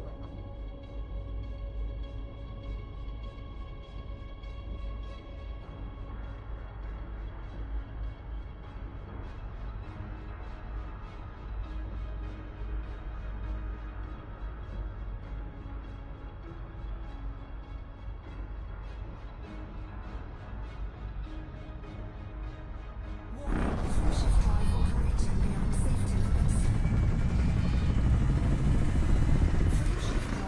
Frame shift drives. Frame shift drive boosted by 400%. Frame shift drive charging.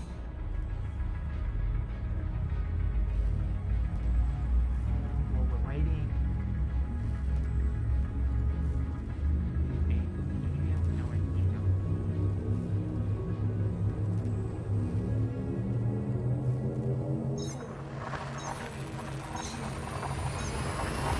Destination confirmed. Oriole Celestial is in transit to the Driolo Korea ZO-AB10523 system. Caution, neutron star detected. This is your first visit to this system.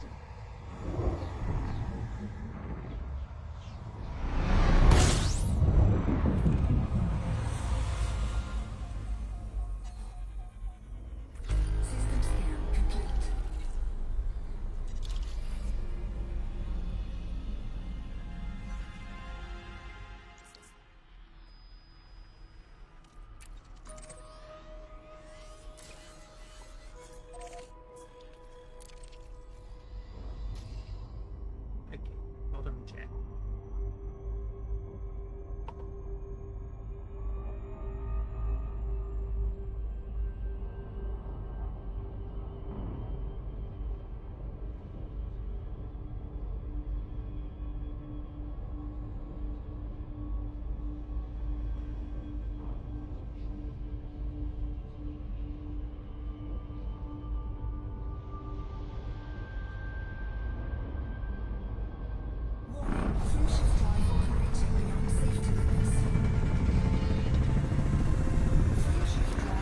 Frame shift drive boosted by 400%.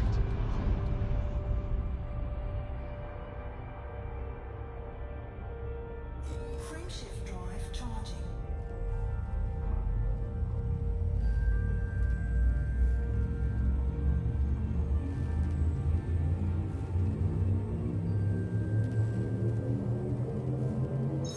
I think we'll keep going until Destination confirmed. Oriel Celestial is heading to Drioa Korea YY-PC6-4027 system. This is your first visit to the system. how far are we now? How far are we? Warning, fuel levels now almost depleted. Your nearest scoopable star is, in the current system. Scooping is strongly recommended.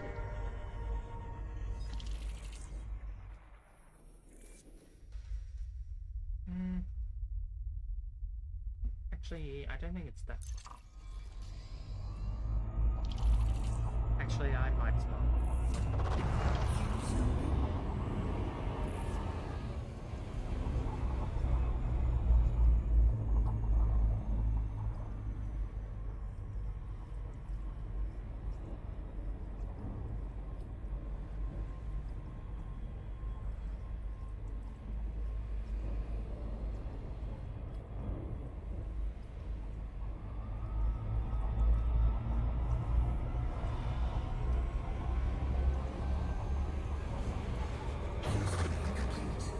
Oriel Celestial is now at maximum fuel capacity. I can't remember how many bodies it said in the system. Oh, I didn't use this story scanner. 13 bodies remain to be scanned. Now there's this gas giant. Just rice. Okay.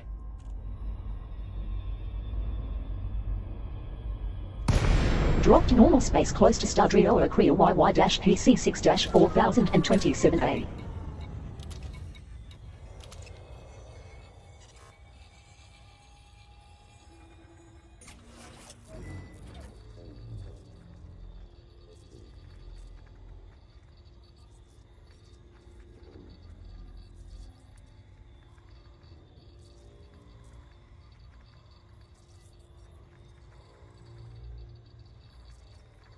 Frame shift drive fully repaired and is ready for reactivation.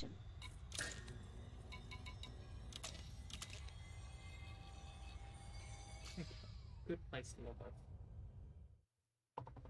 Whoa. Wait, what am I doing? What the fuck?